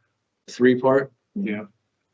Hang on, I'm not ready. You could do the developer self-imposed conditions as enumerated in the staff report, in addition to the planning board's conditions that were approved as part of the planning board's motion. You can keep it general because we've got that on record, and then you can also list your individual conditions beyond that. Which is the things we just talked about. Yes. You got this? What was the second thing you gave? So the planning board conditions as enumerated during the planning board public hearing. And the planning board conditions. Okay, so Do we have a list? Do we have a list? I have a list. Yeah. Yeah. So we want to include the planning board conditions. Two is First would be self-imposed developer conditions. okay. That'll be the use conditions. And then second would be the planning board's conditions that were added during the planning board hearing. Yeah, I can do it. She just had, maybe we could use her additional things on there. So you have to do a few more things too. You have to. The whole thing. I've got to say the same thing he's saying. So first of all, you self-imposed developer conditions. Correct. Planning board conditions. Correct. What else? And then the council imposed conditions at this year's. Imposed condition. Okay. All right. At this time, Mr. Mayor, I'd like to make a motion Yes, sir. to approve RZ 022025, the request to rezone plus or minus 21.44 acres of property located at 4604 US 220, 4622 US 220, 1510 North Carolina 150 West, 1508 North Carolina 150 West, 1420 North Carolina 150 West, and 1428 North Carolina 150 West from RS 30 residential to CZBN conditional business. Guilford County Tax Parcel number 146174, 145999, 146000, 146001, and a 13.51 acre portion of number 145995, with the following conditions of including the self-imposed developer conditions as a memorandum of the staff report. Also, the following planning board conditions. And lastly, with the council imposed conditions of no police station, no commercial parking lot, no truck and utility trailer rental and leasing, no recycling drop-off station, and include a 50-foot undisturbed vegetative buffer along with an 8-foot tall privacy fence, which now includes on top of an earth berm. All right, Mr. Clay, can you, everything after, commercial parking lot, I missed 2 or 3 of them. What was it? There was no police station, no commercial parking lot, no truck and utility trailer rental and leasing, no recycling drop-off station, and we've included the earth berm.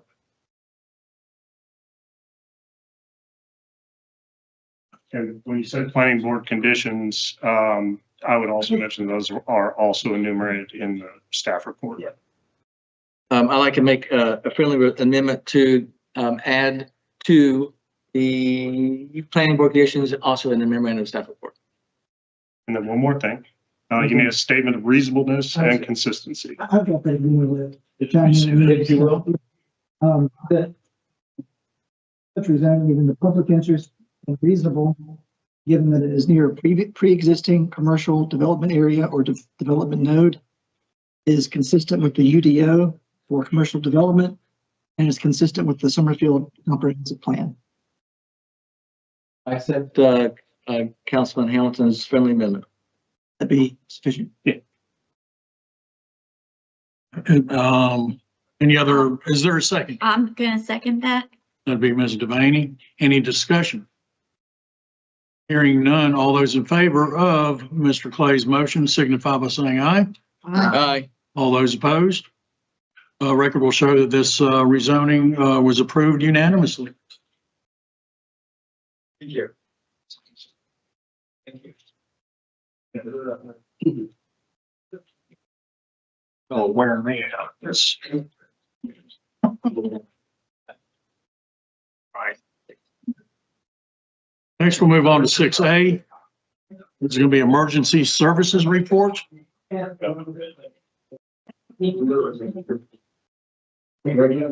giving that today? Is that going to be you? Okay. Give him a second to settle down there, Mr. Dog. Somebody.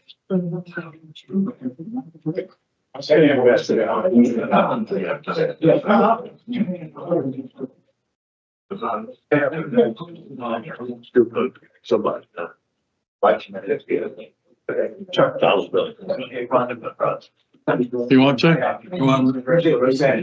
Somebody make the motion. I'll make a motion that we recess for 5 minutes, Mr. Mayor. Ms. Devaney has made a motion to recess for 5 minutes. Is there a second? Hamilton. Oh, Mr. Hamilton and Ms. Devaney has seconded it. All, any discussion? Hearing none. All those in favor? Aye. All those opposed? We are now in adjournment for 5 minutes. Recess for 5. Recess. You realize that everything, like we're gonna have a tissue.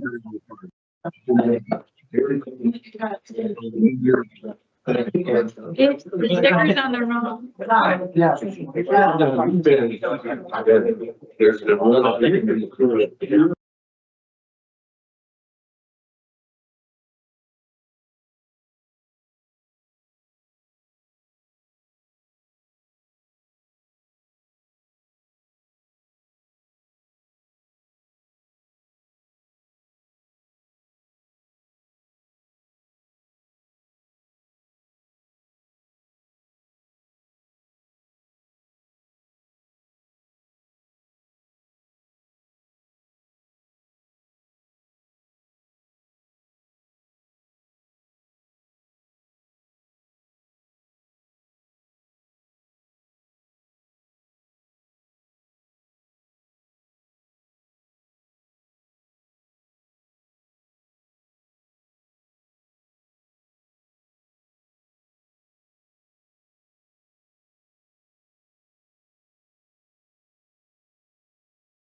Mr. Mayor, I make the motion that we come back to session from recess.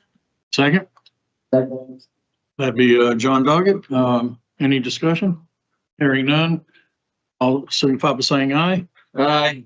Opposed? By unanimous consent, we are back in session. We are at 6A, which is emergency services reports, and I think that goes to Mr. Doggett. Yes, sir. The Summerfield Fire District reported the following for September 2025. Fire-related calls 22, EMS-related calls 60, other calls 46, for a total of 128 calls. Child safety seats installed 15. The Guilford County Sheriff's Department reported the following for September 2025. Calls 222, case reports 20, for a total of 242. On 9/12, deputies took a report of breaking and entering of the gas town on US 220. The case remains under investigation by the detectives. They took multiple fraud reports throughout the months of residents falling victim to phone scams of subjects claiming to be deputies with the sheriff's office and advising them that they could pay money in order to take care of warrants for arrest for missing jury duty or other legal processes. Victims then were told by the scammers to make cash deposits into Bitcoin ATMs at various locations. We'd like to remind the residents that no law enforcement agency will ever contact you seeking monies or gift cards to address any legal processes. If you receive such a call, please hang up on the subjects and call the non-emergency number for Guilford Metro 911 at 336-373-2222 and ask to speak to the deputy. And that is all. Thank you, Mr. Doggett. Financial reports? I'm not sure any questions. I'm gonna go over section 9. That's it. Ma'am, what's your name? Sorry, my name is Jen Kelly. I'm the finance officer. Thank you, ma'am. Go ahead. I'll cover it in section 9. Or she's not gonna, okay. Comments on the board and committee reports. Any comments on the financial reports? Board and committee. Well, wait a minute now, where are we at? We had the financial He's report? gonna, there's no comment.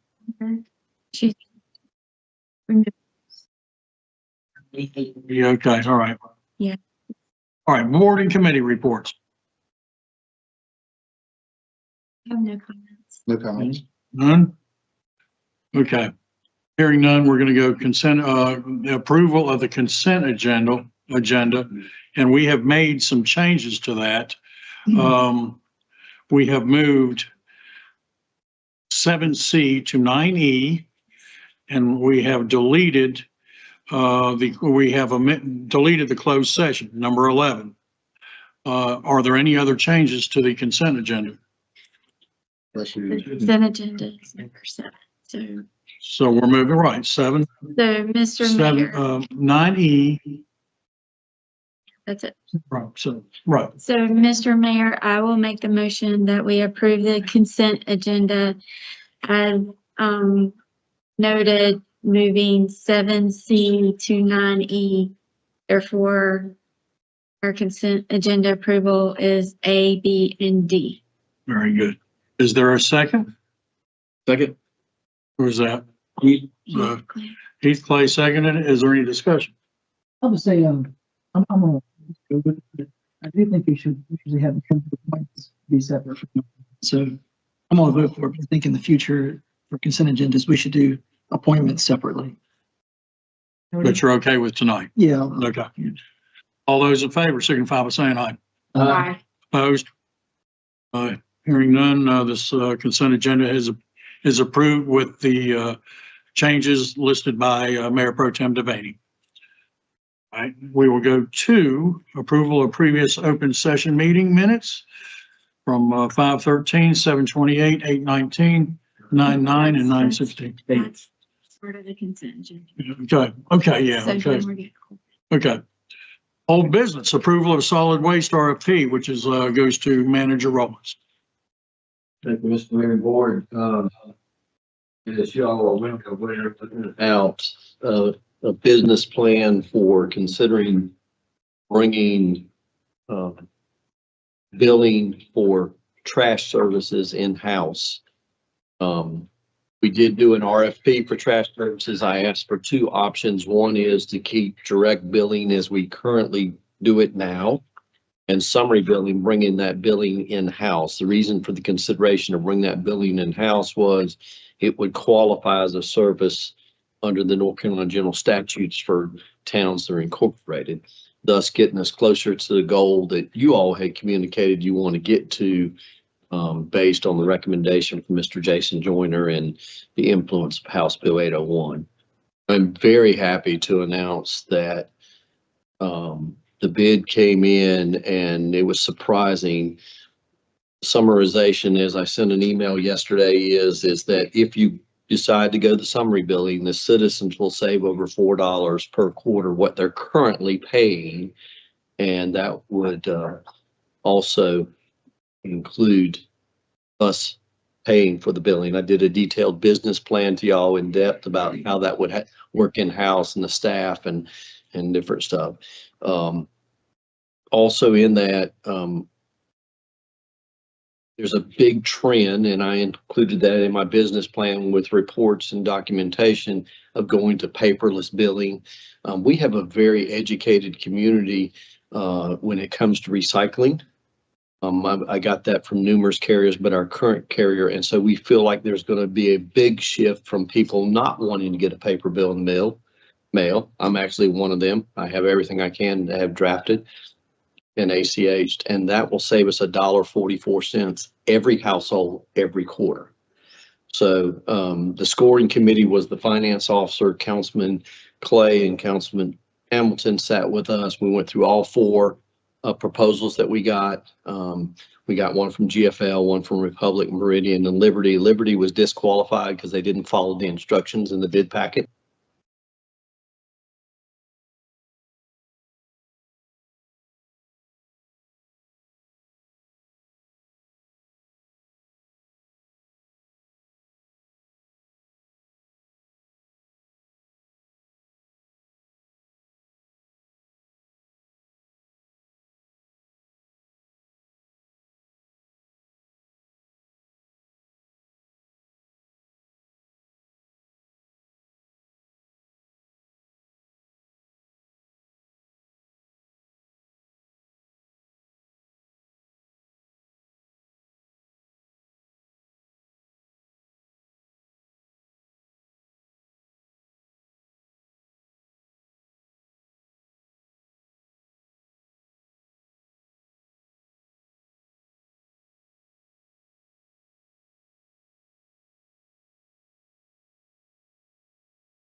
the trash hauler, that amount, that comes up.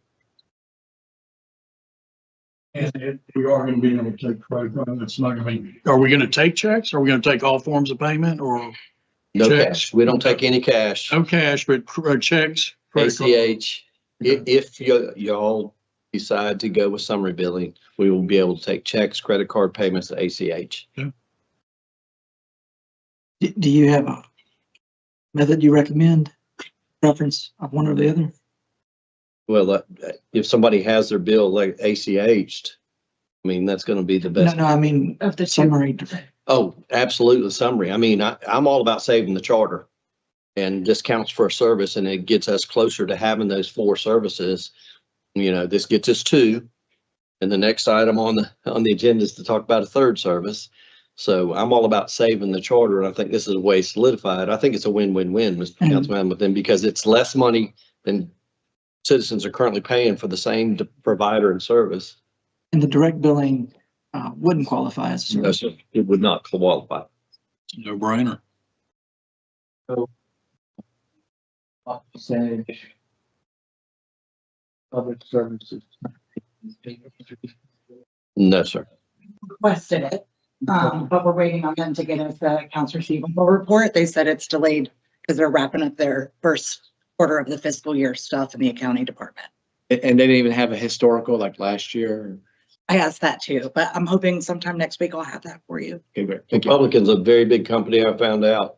So they have a large, and the requests we put in were very finite, so they're having to put people on it. The industry trends, which I sent out in that business report, is that more than 80% of the people want electronic paperless billing. So if 80% of our 4,000 houses want to go to paperless, I mean, that's a lot of money. I mean, that's savings. That's savings. Yes, a lot of money, which is savings. It's over 3,000 houses at $1.44 a piece. That's our cost to do the billing, all in. That's a lot of money of savings that we can also entice the public, if we do this, to go to paperless, go to electronic drafting, and give them a discount and knock their trash solid waste bill even down even further.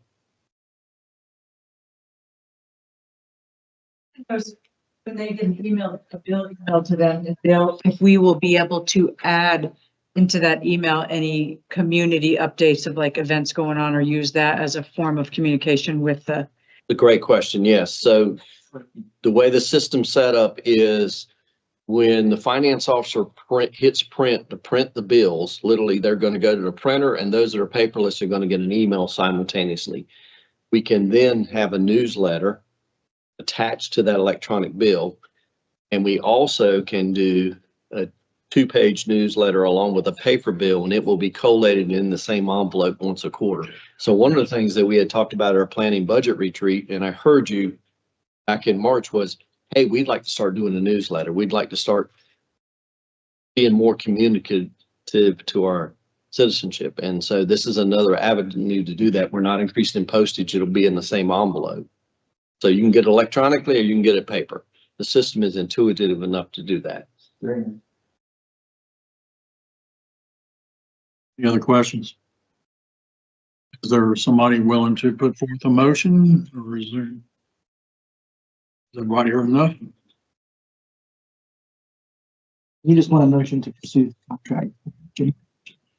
Yes, sir. In which form of billing?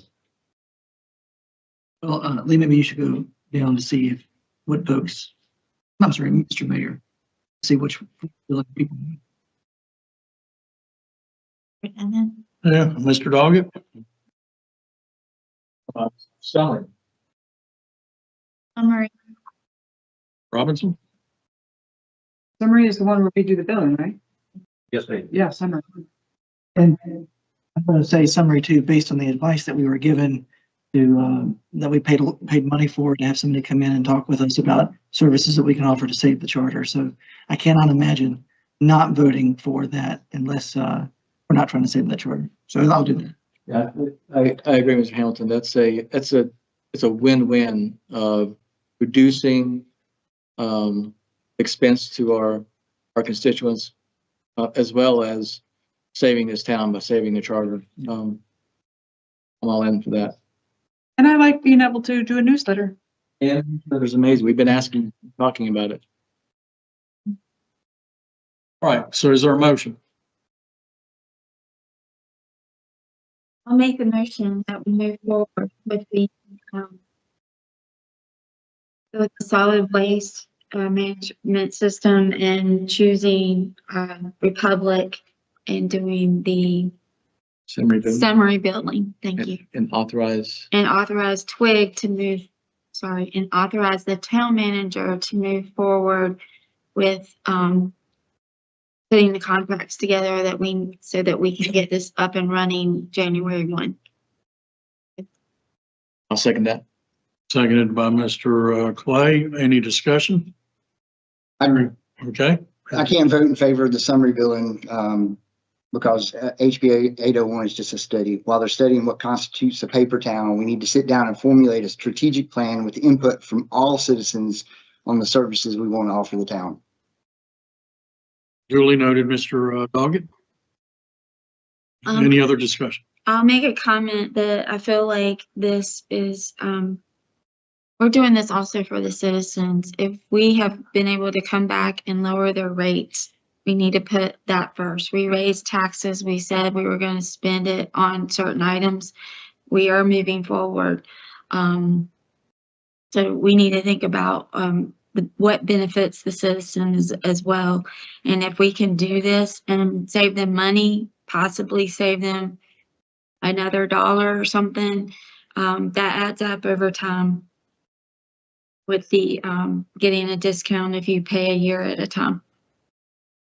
I completely agree Which with is you, a Ms. positive. Devaney. I completely agree with you. And the fact that we have the ability now to whether it be electronic or paper, we can provide some additional communication and announcements at really no additional charge. That is an amazing win. It creates almost like our own personal paper to the citizens. So it's an outreach that they need for us.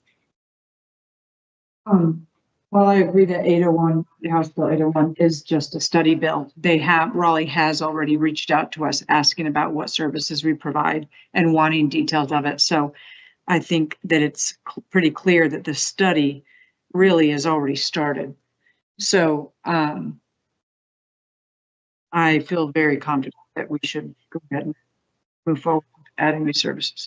And Ms. Robinson, not only have they reached out to us, but they've reached out to neighboring towns to find out what services they provide as well. So I agree with you. I think they're already working on the study. Anybody else? All right, there's a motion and seconded. Is there any more discussion? Hearing none. All those in favor of the motion to authorize County Manager Rollins to, I guess, keep going with Republic and investigate taking that negotiation further, as well as starting the process of initiating summary billing. Have I hit all the points there? Yep. All those in favor signify by saying aye. Aye. All those opposed? Mr. Doggett opposed. The motion carries.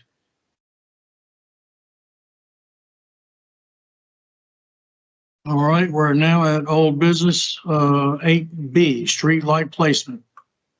Sir, for my part, this is the normal report on to go gather information. As far as streetlights and so as it pertains to House Bill 801, another way that we looked at low hanging fruit back in the spring and raising the tax rate to 5 cents would be to add some street lighting somewhere here in Summerfield. And that would count as a service. That's one of the services. So if y'all decide to do that, that would be a third service. You just approved the second one. So I had a meeting today, again, a follow-up meeting with Progress Energy and verified some rates. Now, these rates are only good right now. They can change them in the future, and that's not a pressure tactic, just it's a caveat. They've not raised them since our last meeting in April. So basically, Mayor Pro Tem Devaney and I have kicked around a couple of areas to start. First of all, I think we can't put up just a couple of street lights and say we're one and done and hey, look at us, General Assembly, and we need to have a plan going forward. However, that plan has to start sometime. What I found out today is that basically a street light will cost $1,800 one time up front. And depending on the wattage of the bulb, it's going to cost $15 to $17 per month per pole or per light. That goes up a little bit with the higher wattage bulbs.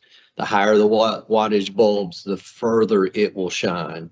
So the maximum bulb at 150 watts will shine at 180 degrees. So if you can imagine looking at me, council, from your right and your left, your peripherals in front, it would shine 120 feet out.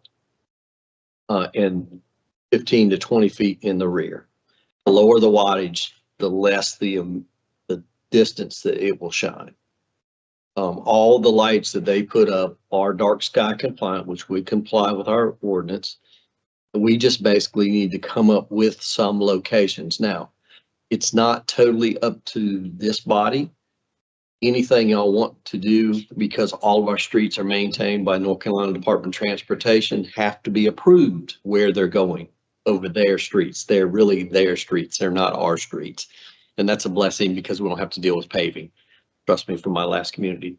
But I think there's an opportunity down on Strawberry Road where the trail goes across there in that area. I heard about one of those this evening. I think there's an opportunity on the southernmost end of Summerfield Road. In one day I came up and just looking, there's probably 12, 15 places that are spread out that there's not houses, but on the southern end, one there at the parking lot shining over the road, and then a couple more as you're coming up on the right-hand side going north, or on the left-hand side as you're going south towards 220. So A is, you've got the pricing now. Do y'all want to pick them, or do you want me to come back as a recommendation and do some places, and then we submit them to DOT this week, see if we can get them approved, and then once they're approved, then I can get Progress Energy to get them lined up and put up? And if so, how many places you'd like for me to look at? How many do you suggest? I would suggest a minimum of 5. And then have a plan next year as we look at it next year in the budget, when the budget, or when we do our budget retreat, at the first of the year, you say, hey, Mr. Town Manager, I want you to look at placing 5 more. Let's look at some other safety places, that we want to add them, and just have a plan, not just haphazardly put them all over town. I think it shows the General Assembly we're adding a service and we've got a plan and we're going to keep doing it. And I think you never go wrong when you do things in the best of intentions for public safety. When you're lighting up dark areas, when you're lighting up dark intersections, anytime you do a decision based on public safety, I don't think you can ever go wrong. And the cost was $18 a month? It's $1,800 to install it. And Right. it's going to be between $15 and $17 per light. Per month? Per month. Per month. Right, we got it. Mr. Manager, Yes, ma'am. that $1,800, was that a light on an existing pole or a light and a new pole? It is a light on an existing pole. So it's an arm, a metal arm with what's called a santabellum. We have one in the town hall parking lot. It's on the wooden pole. We have 2 lights there. So if you go by and look at them, I think I've pointed them out to several of y'all to come by. It's on the wooden pole. We got a nice metal pole. That pole is $7,000, and then the light. So some of the locations that, like Strawberry Road, I agree with you. I don't think it has an existing pole. So if we needed to add a pole that's a 7K addition. No, sir. That's for a metal pole. Sorry? That's for a metal pole. A metal pole costs $7,000.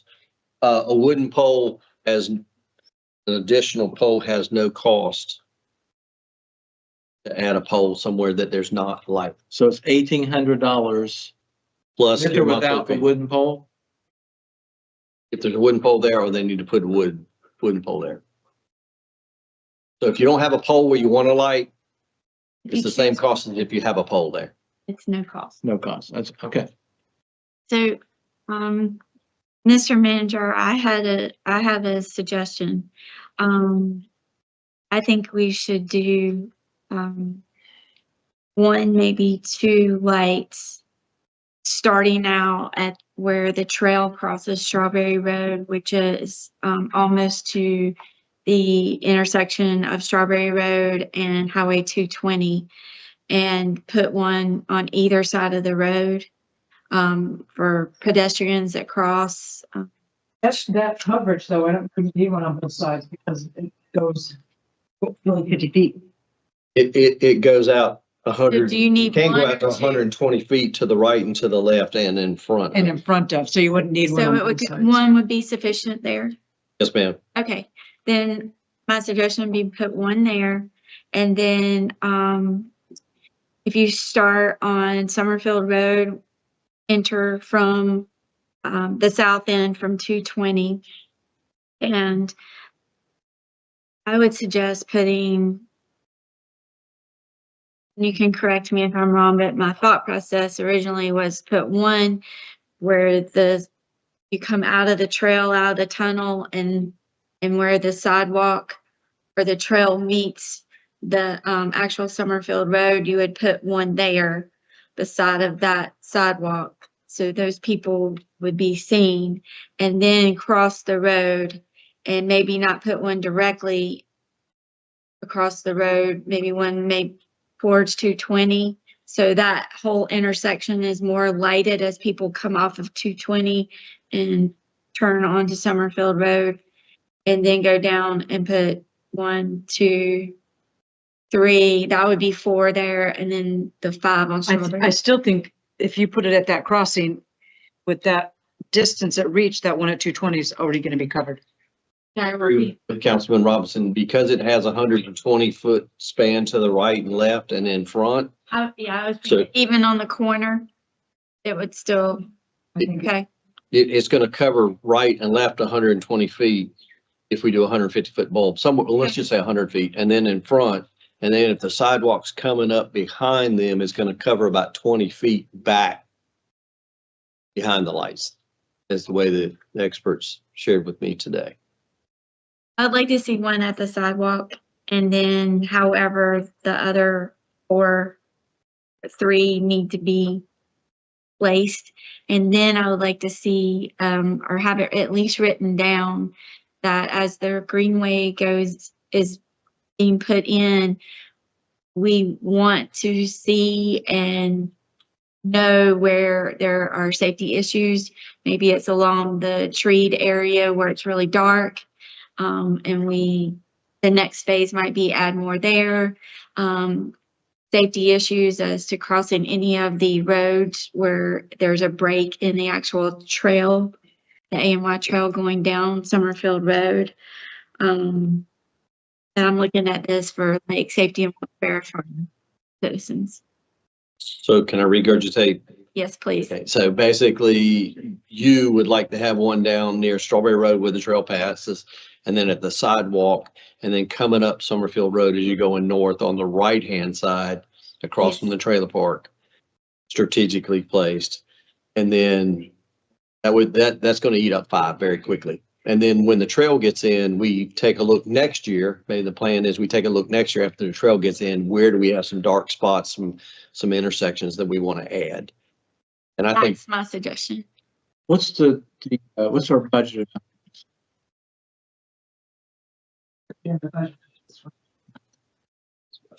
So why are we going 5? we can do 10.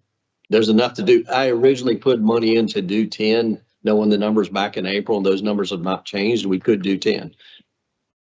Your original question is some guidance on what do you want to do? Do you want us to make those decisions, or do you want you to come back and make recommendations to us? And I think you've already got some recommendations from us. I think you can continue to get recommendations from us and maybe other sources, but I would like, personally, I'd like for you to come back to us and say, hey, I've got everyone's input. And these are the 5, 8, 10, whatever that you're recommending to council for we can give you a thumbs up, thumbs down, or make adjustment. And those numbers you gave us of the distances that the light can shine. It can shine, right? But it doesn't have to. So the ones that are on Summerfield Road in the residential area, it can be a much lesser area that's lit up, so their houses are not lit up. Theoretically, we could do a lower watt bulb close to houses if we have them there, and that will decrease the amount being shined. No, but understand that it's going to go down and out. So if it's meant to be street lighting, so the people behind, let's say there's a residence behind me, they should have no light intrusion at all, unless they're within 20 feet of that pole. But the person across the street Possibly. could possibly. Yes, ma'am. So, I mean, it's just about strategically placing them. And some people want a street light. I mean, some people actually pay for a light in their backyard. And so I think communicating with that residents, hey, we're looking at putting a light up over here. You thumbs up for that, or you? Communicating with residents, I really like that part. You know, but we have a lot of dark areas where there's no residents right now currently on Summerfield Road. I would like those options. I mean, there's some right here on this road right here that we could put that would cover Centerfield Road a little bit, and the back being back to the school, but it would still cover the road, and it would provide more lighting because that's going to be part of the trail eventually, because it's going to come out of the woods there and then turn and go by the school. So I think there's opportunities. There's a lot of opportunities just on Summerfield Road, and we haven't even gotten to any intersections. You know, we're big geographically as a town. Yes, ma'am. Another question is the safety and thinking about where people are walking at night. So it might not necessarily be street lighting. And I don't know if you can use the money in that line item on the budget for this or not. But one instance is if you are downstairs in the basement and you walk to the bridge to go to the amphitheater at night, that path is really dark and people do park here and they do walk that way. I know Miss Jeanette, Miss Dockery walks that way to at the end of all of our events. And but that's just safety, even if it's something small. Yep. Can we include, I know it doesn't count like for 801, but as far as thinking about safety for our citizens, is this a point in time that we can include some areas like that? If And there are maybe, too many, I mean, well, that one sticks out in my head. Another one might be looking at areas at SAP where we have kids and ball games and we're pretty well lit up at SAP. So when the light. I haven't been there at the dark.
And so we came up with this idea that once a quarter, she's going to come in at the end of the quarter as the finance officer and give you a verbal overview of how we're doing. I don't want it. I love that.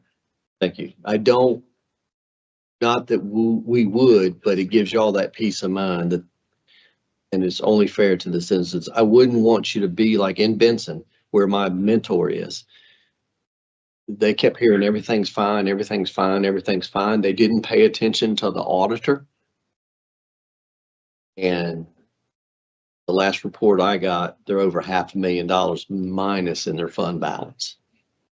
Now we're in really good financial shape, and I want to stay in really good financial shape. And I think a bit part of that is accountability by she and I.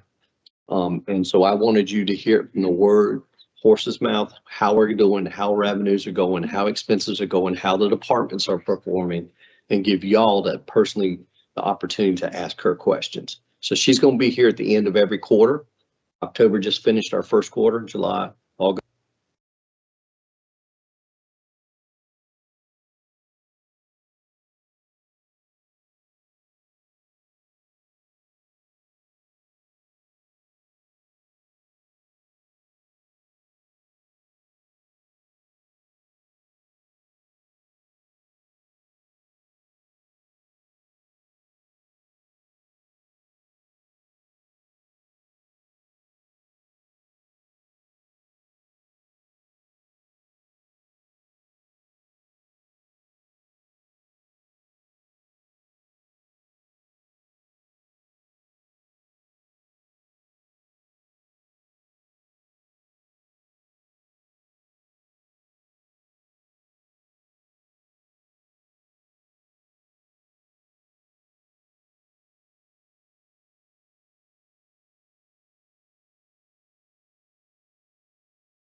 An additional $7,874 is invoiced, but hasn't yet been received as of 9:30. So that puts us closer to the 23.82%, which is right on target for the end of Q1. So it's just not reflected there because we haven't collected it yet.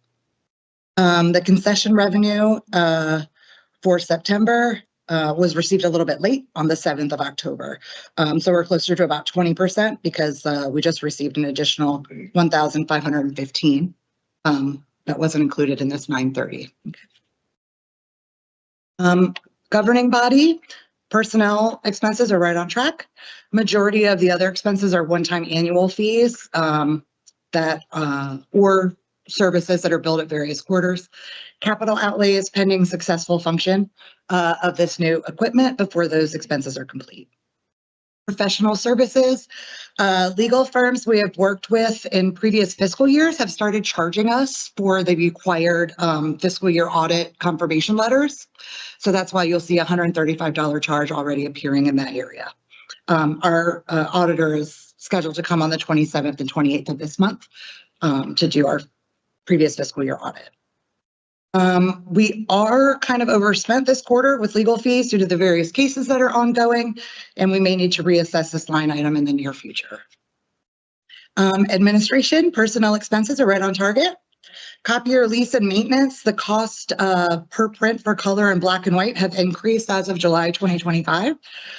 This was not announced in advance of that timeframe.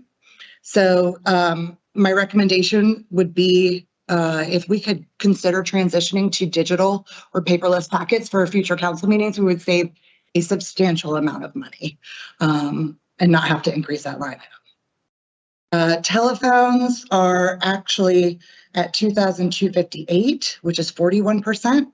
That's due to implementing a new phone system and an error I made assigning the IP phones to the internet line. So I had to add an additional 563 with the journal voucher. Correcting that error updated the internet expenses from 1,163, which was 46.53%, put it back down to 600, which is right on target at 24%. Information technology expenses are slightly over target for the quarter due to some unexpected issues with a few computers at Town Hall. This should level out for next quarter. Training education is over target due to my pursuit of my finance officer certification and the scheduling of those. Most of those classes have been occurring over the first quarter of this fiscal year. So it's kind of front loading all of my approved training. Per diem and travel, savings have been achieved by, I took advantage, 2 of the classes that were meant to be in person were recently offered as online options. So I went ahead and opted for that. So we've saved ourselves several $100s by avoiding hotels. Administration, miscellaneous expense, that's expended as needed, and that's variable every year. Public records archiving is a one-time annual payment. The miscellaneous finance charges. So these expenses are a little bit higher because we're still transitioning from our old bank, which is still pending a couple of outstanding checks that I'm chasing down. But that's an additional $55 in fees from Truist. At the same time, we are taking on the fees, which is roughly $125 a month at First National Bank because we have added the extra security features. So there's positive pay, which prevents any legitimate checks from being cashed more than one time, which was a problem that we were having at Truist previously. So this eliminates that. And if for some reason that goes through, First National Bank is responsible to refund us 100%. The other safety feature, now that safety feature costs about $180 a month at Truist. First National Bank, all of our account maintenance fees and these 2 additional security features, it's about $125 a month, which is a little bit higher than we budgeted for. We have 2 options. In order to eliminate any banking fees, we would have to maintain an average daily balance in that business checking account of $300,000. I recommend that we opt to keep that average daily balance at $100,000 only. And then transfer that extra $200,000 into our ICS account. Because again, $100,000 $200,000. That's an extra $500 to $700 per month in interest revenue that we're generating by moving that over into the ICS rather than letting it hang out. So that more than covers the $125. Do you have any questions about that? We haven't started the website redesign project. That's another headache. Planning department, personnel expenses are right on track. Operating expenses are reflecting a more conservative spending by staff this quarter. We are making strong progress on comprehensive plan updates and stormwater services, as indicated in the town engineering line. That's why we are a little bit higher than 25% at this point. Public property and buildings, AKA the maintenance department. There is a correction to note in repairs, maintenance, and contracts. The current report reflects a duplicate payment of our town credit card. So there's an extra $8,994.80 in there that has been refunded back to us October 2nd. So if you remove that, the accurate total spent in Q1 is $4,842, which is 11.53% instead of the 32.95 that's reflected on that report. And we have resolved that. It was a glitch with the auto draft. All other operating expenses are on track for the quarter. And capital outlay, again, is pending the start of construction for the water tower and the final designs to move forward with the town sign purchase. Planning board and board of adjustment expenses are pending scheduling of the additional training sessions later in the fiscal year. Parks and Rec personnel is slightly below target because we lost a full-time staff member for the month of September. Operating expenses are right on target. Capital outlay is pending start of construction for Bandera and ANY. Non-grant funded park improvement projects are planned for after peak athletic season in quarters 2 and 3. Was that everything? No. Oh, sorry, I lost my place. Community events are on target for recurring events and will adjust as events complete throughout the calendar year. Public services, animal control shelter, fire inspections, and senior programs are all on target. Streetlights project hasn't started yet, but we're making some progress.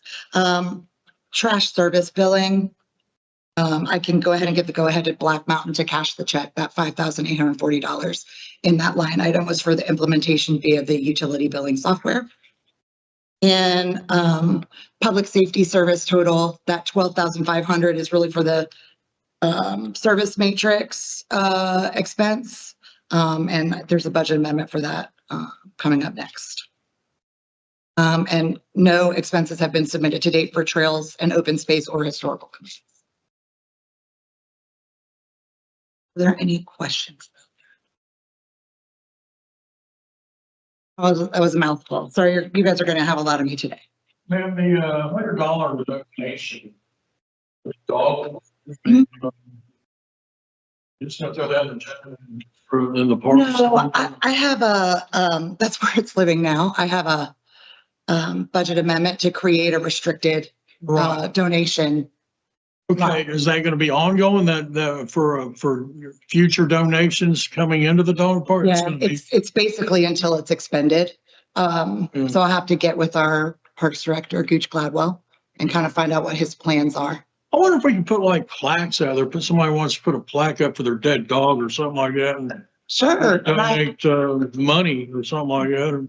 Well, and I've emailed the donor to ask if she has any preferences, and I'm just waiting to hear back from her. Yeah, in honor of, whatever, I wonder if we do something. I mean, it could go towards a safety light there. Yeah. We know. Yeah. Yeah. Oh, yeah, that's what I'm talking about. Yeah, You that's stated it so Yeah, much but more she did eloquently even better. than I ever could. Yeah. The paw, What'd you call it? like a paw walk. So we Yes. could set a concrete stone and have that. Now that's something I give money to. That's very cute. Well, let's get back together on that. Okay. I'll let you take credit. This is really good. Thank you. You're very welcome. Okay. And I think next on the, sorry, I've got tabs here. So the policy updates, just kind of give an overview. There were a few statutory updates. that required some changes to these policies. So we'll cover internal controls and risk assessment first. That cover page kind of goes over everything that was changed. So I updated the general statute. They moved that. It's now one, it's outlined there. So that was outlined in the policy. I included that the LGC, or Local Government Commission, is authorized under a General Statute 159 to regulate and require modifications to internal control procedures that hadn't been included previously. And I also added the pre-audit requirements and the relevant statute 159-28 that mandate budget verification and certification before financial obligations. It hadn't been in that policy before. Also, in the draft of the policy that I included, I highlighted every single change I made in yellow, so it was easily flagged. Absolutely. And then I included that finance officers must be bonded. I included the general statute that was applicable there, and that there is a minimum individual surety bond requirement for a finance officer of $50,000. Under the governance and oversight, I recommended that the governing board review the internal control effectiveness on a quarterly basis. This adds an extra layer of oversight and investment. And the LGC oversight is formally recognized in this policy now, wasn't recognized previously. Risk assessment enhancements. Annual risk assessment review is now required. So we can make it a point at our next budget retreat to include looking over our risks. New risk categories include cybersecurity with the positive pay and ACH security levels, vendor fraud, and grant compliance. Control activities modernization, controls for electronic fund transfers and ACH payments is now included, as well as with our town credit cards, or I refer to them as P cards. That's what we call them at the state level. And multi-factor authentication is now required for all financial institutions. So that protects us better from cybersecurity. Training and education, annual internal control training is required for finance staff and elected officials. Use of UNC School of Government and LGC resources is encouraged. And for technology and data security, regular penetration testing and cloud backup verification is required, and incident response protocols established. All of these things are happening currently with our IT provider. Okay, and do you have any questions about those changes? Pretty standard. Same thing for our cash management policy. Hang on a second, let me get there.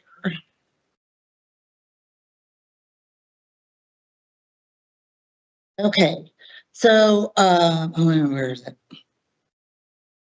I think I started out of order, guys. My apologies. Mr. Manager, while she's checking on that, may I ask a question? Do we need to make a motion tonight that we approve of these changes for these policies? And as single or as combined or individual? Probably. Thank you. Policy, can you do this for internal controls first? Also continue. Oh, no, go. I'm sorry. Okay. Cash management, there are just a couple of statutory changes that needed to be reflected. They're outlined on the final page of the draft. So on page 3, section 4, paragraph 3, I removed the eligibility of the town hiring brokers to sell and purchase securities on behalf of the finance officer, because this is now only allowed with special legislative authority, which the town does not have. Second change, page 6, bullet 1, I added in the hyperlink directed to the NC State Treasury website that contains a list of institutions operating under the pooled method of collateralization. On page 6, I had to add a second bullet to designate the Bank of Cook Ridge as they no longer operate under the pooling method of collateralization and no longer appear on that list. So I had to specifically name them as an official depository for the town because we do have a depository account with that institution. So now we're covered. And then page 7, I added a current summary of investments as of June 30, 2025.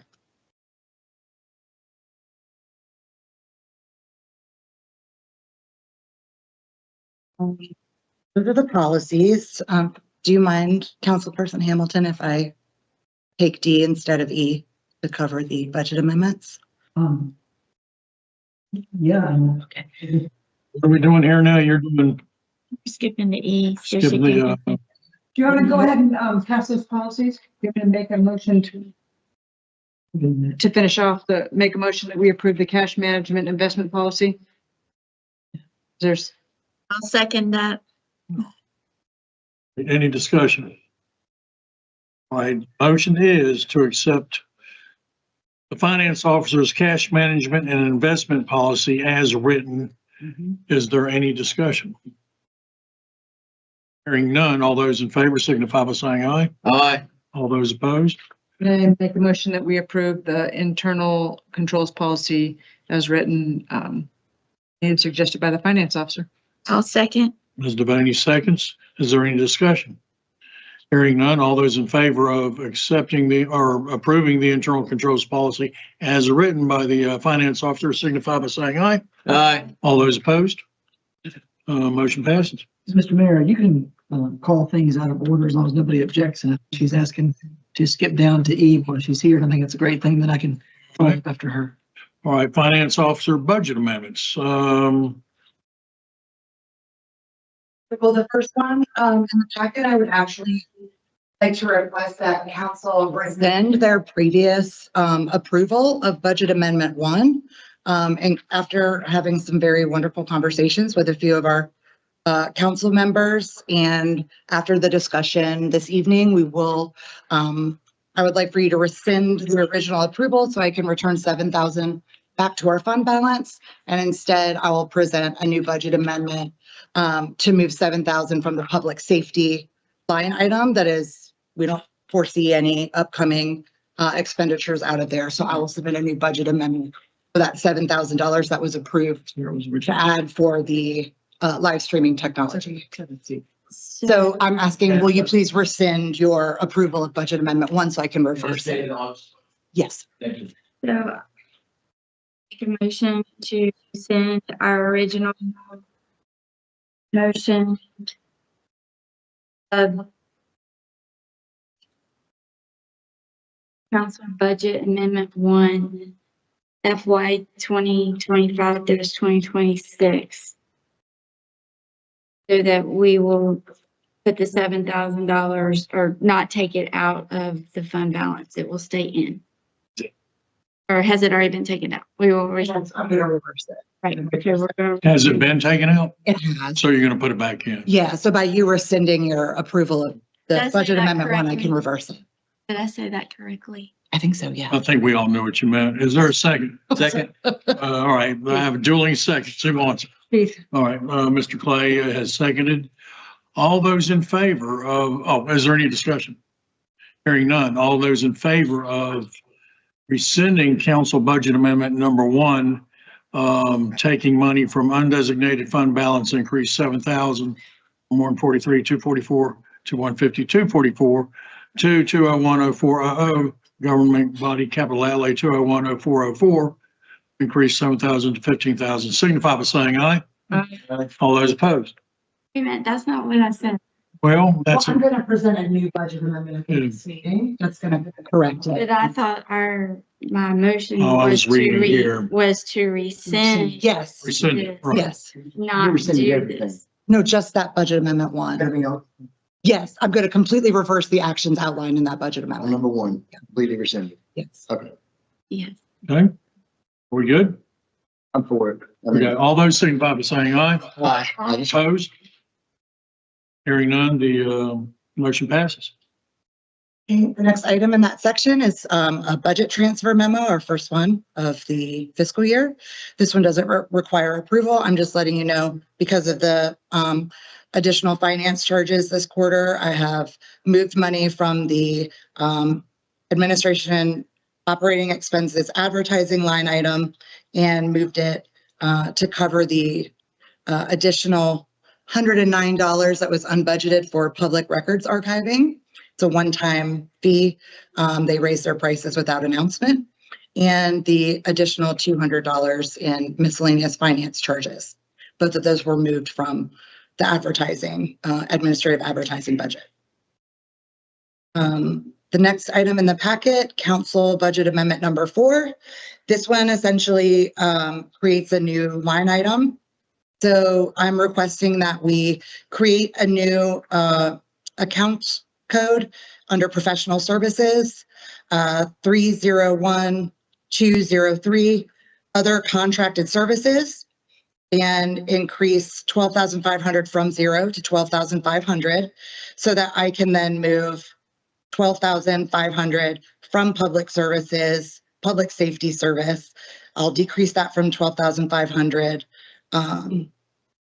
by 12,500 down from 25,000 to 12,500. And that will then be moved up into the new professional service line to correct an error that was caught by Councilman Doggett. Thank you very much for that. I appreciate it. So that will rectify that. So the services will be under contracted services instead of public services. Council budget amendment number 5. This is to rectify moving that $100 donation for the dog park. I'm going to create a restricted donation account, a brand new one, 1010687, labeled Summerfield Dog Park donation, so that I can move that from PNR revenue.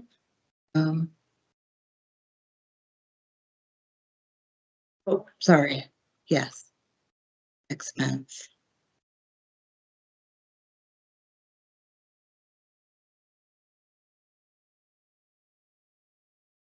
Oh, I would like to create that account, but then also I'm asking to go ahead and move it into Summerfield Community Park tools and supplies so that we can go ahead and expend it this fiscal year. That's in 60111200. Yes. So I'm creating a revenue line that it will have been deposited to, but it's going to be, that new line is going to be zeroed out so that I can move it into an expense account so that we can expend it this fiscal year. And this intrigues me. The reason you're having to do that is because she specified that it goes to the dog park. Correct. And it's we have to do that because she specified. Correct. So that makes it a restricted donation. Okay. So it can only be expended towards the dog park. Because it was an unbudgeted donation, I have to create a revenue line item for it. And then I'm asking to go ahead and move it out of there into an expense account so it can be expended. Doesn't that defeat her wishes?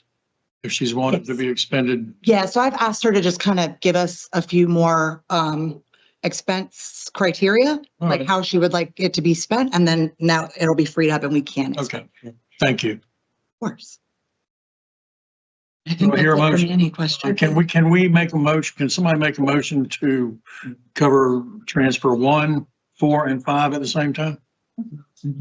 Okay. Do we need a motion for the transfers? I don't know. Do we? Not the transfers, but the last 2 were amendments. We did 2 amendments. If I can, For amendment 4 and 5 need to be approved. Okay. I move that we approve amendment 4 and 5 as presented.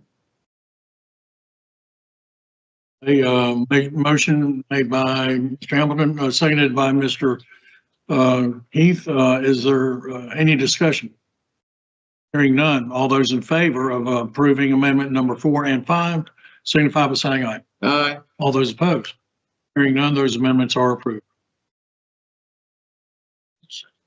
I would like to ask John, when you took those out of the consent agenda, is that something, was there a reason, or would you like to see these things always as not part of the consent agenda? Just so we. No.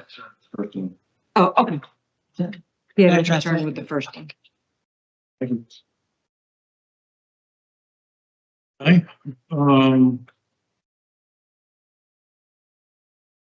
So we're down to new business restricting family memberships. Did you want to talk about that now? Just Mr. Hamilton? Just briefly, if you don't mind, Mr. Mayor, we did a workshop on this and it seemed like there was consensus on having a policy drafted. You know, I'm going to move that we direct the manager to work on getting us a policy draft for a policy that recognizes not only nepotism, but the appearance of conflicts of interest involving family members on committees and boards. And so I'm just making the motion. I just made it for him to work on it and bring that back to us. That would reflect what we talked about in that work session. Nothing approved tonight, but. Can you restate the motion? So I move that we direct the manager to work on getting us a policy draft or a policy that recognizes not only nepotism, but the appearance of conflicts of interest involving family members on committees and boards. Did everybody understand that? Yes. Is there a second? I'll second that. Mr. Clay seconded it. Is there any discussion? I'd like to ask the manager in town, Graham has had a policy written like this. You were gonna put it on a board or something. You said you'd have the answer. I haven't put it out there yet. Been busy with the trash stuff, so I'll put it out there when it comes forward to the public. I know that in my past town, we had one, where I was also a planner at another town. There is policies or geared towards this. But you will find out some more what. Yes, sir. Okay. Yeah, well, I know that Oak Ridge doesn't have a policy. I know Jamestown doesn't have a policy.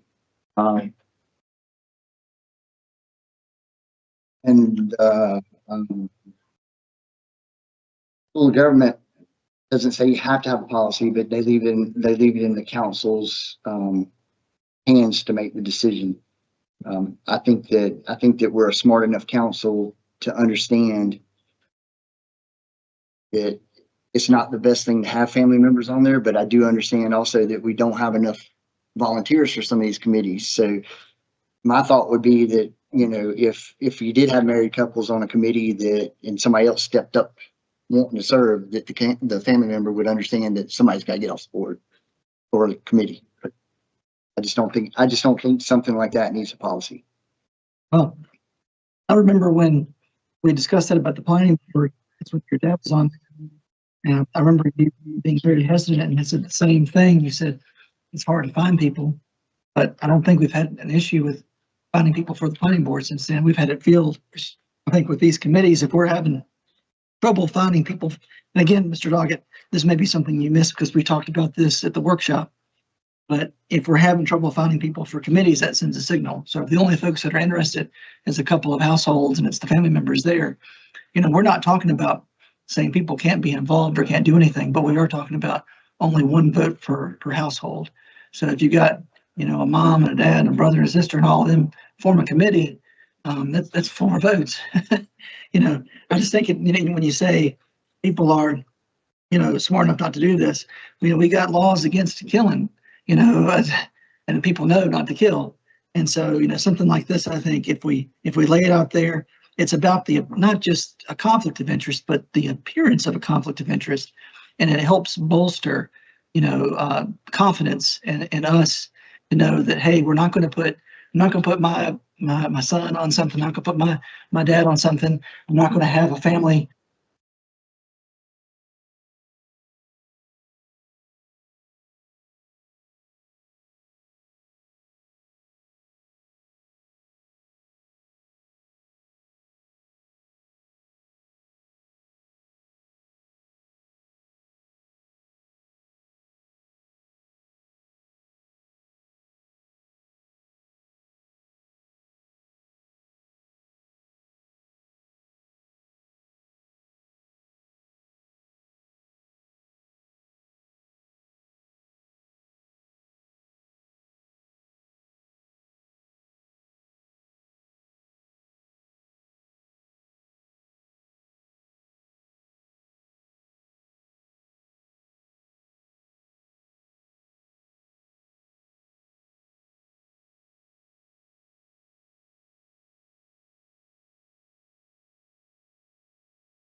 They're got the 90% done.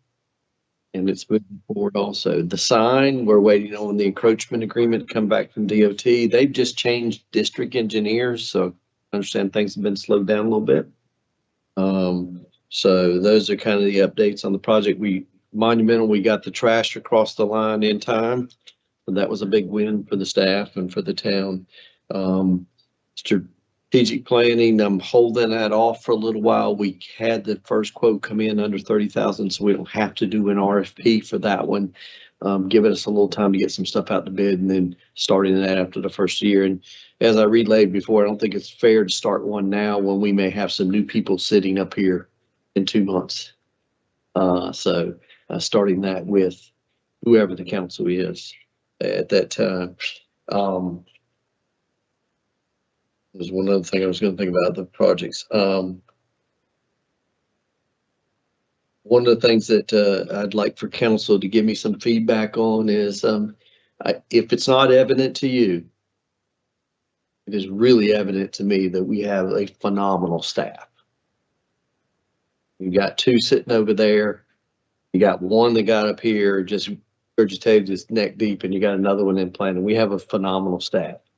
And so I would really like some feedback over the next couple of weeks, what y'all would like to do for a Christmas dinner or a Christmas lunch or something for the employees. Yes. Yes. Okay. Wait, I said us, but I may not be on it anymore. Well, no, you'll still be here in December. If we have it early enough in December, Just then depends on when we have it, but me and John can definitely go. but I mean, I hope it's evident that we have some really, really good, talented employees that are putting their heart and soul in despite all the noise from the naysayers out there that, yeah, they make mistakes, but you show me one person in this world that doesn't make mistakes. And I'll show you that they do. There's only been one perfect person that's walked this earth, and you know, it's not my staff, and they know that, but they strive hard every day to be perfect. I mean, and Jeanette just finished 1 full year with the events. All of you were at Touch a Truck. I mean, they're just all doing phenomenal jobs. Maintenance, I sent an email on today that I got from somebody about maintenance. I mean, you know, we just need to love on employees. I've told you that individually. I can't do it by myself.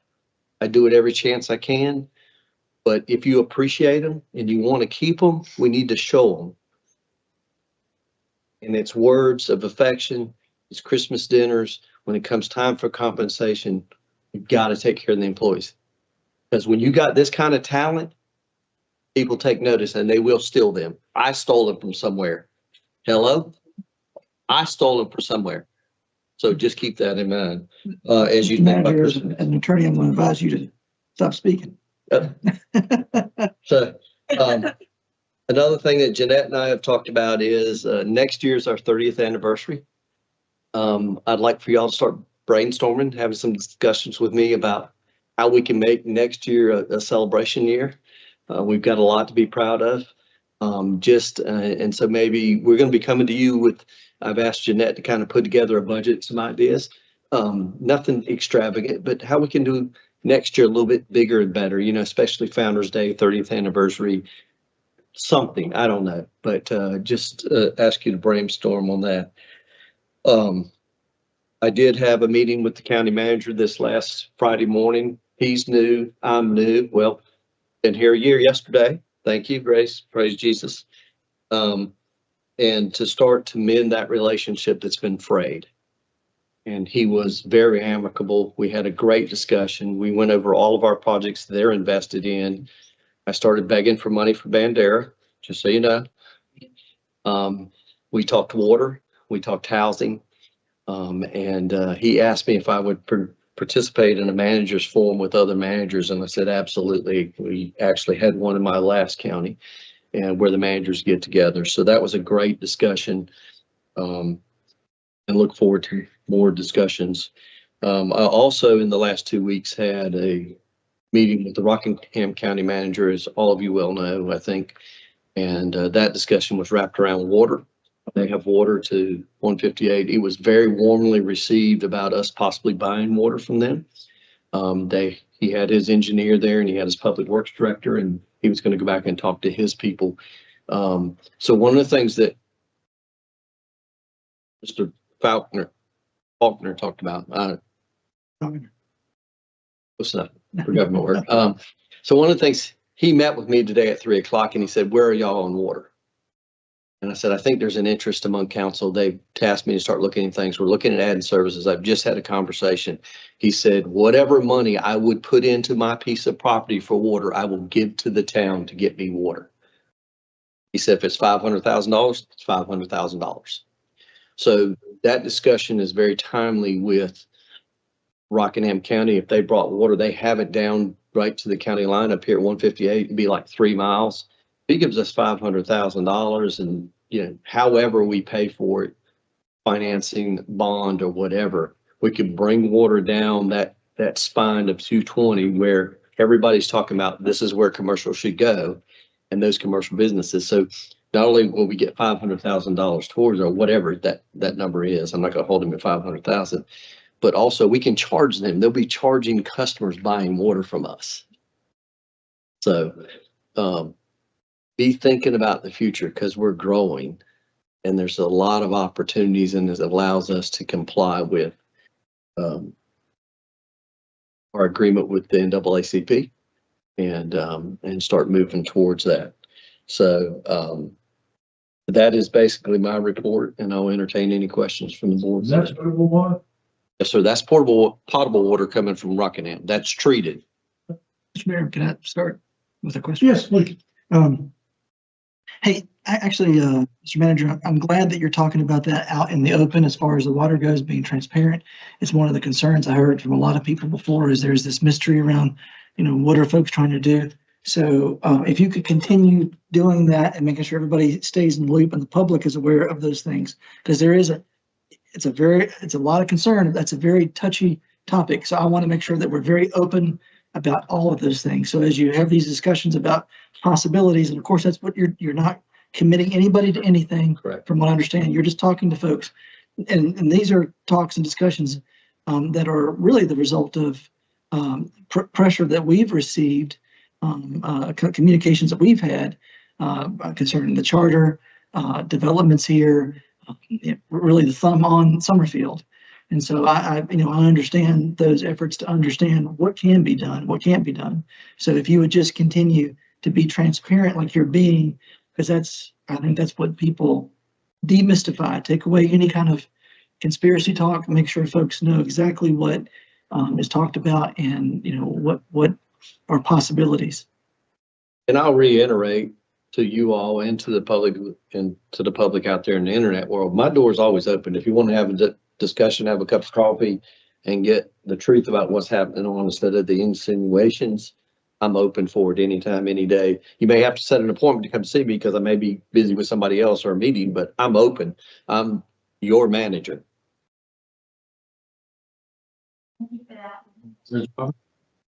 I'm good.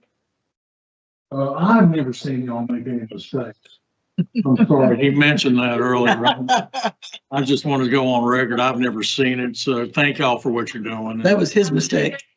I appreciate what y'all are doing, and y'all have been awesome. Everybody here has been great to me and very patient with me, and I do appreciate it. And I hear positive stuff about you all the time. Delaney? Good. Thank Good. you, Mr. Manager and staff. Everybody good? Yep. Make a motion, we adjourn? Second? Second. There we go. We are adjourned. All those in favor? Aye. We're adjourned. Okay. Second to that. Thank you. What is it? It's the thank you letter. Mr. Rollins, can I ask you a questions? You're giving it to me now? We prefer just a moment. Good, good.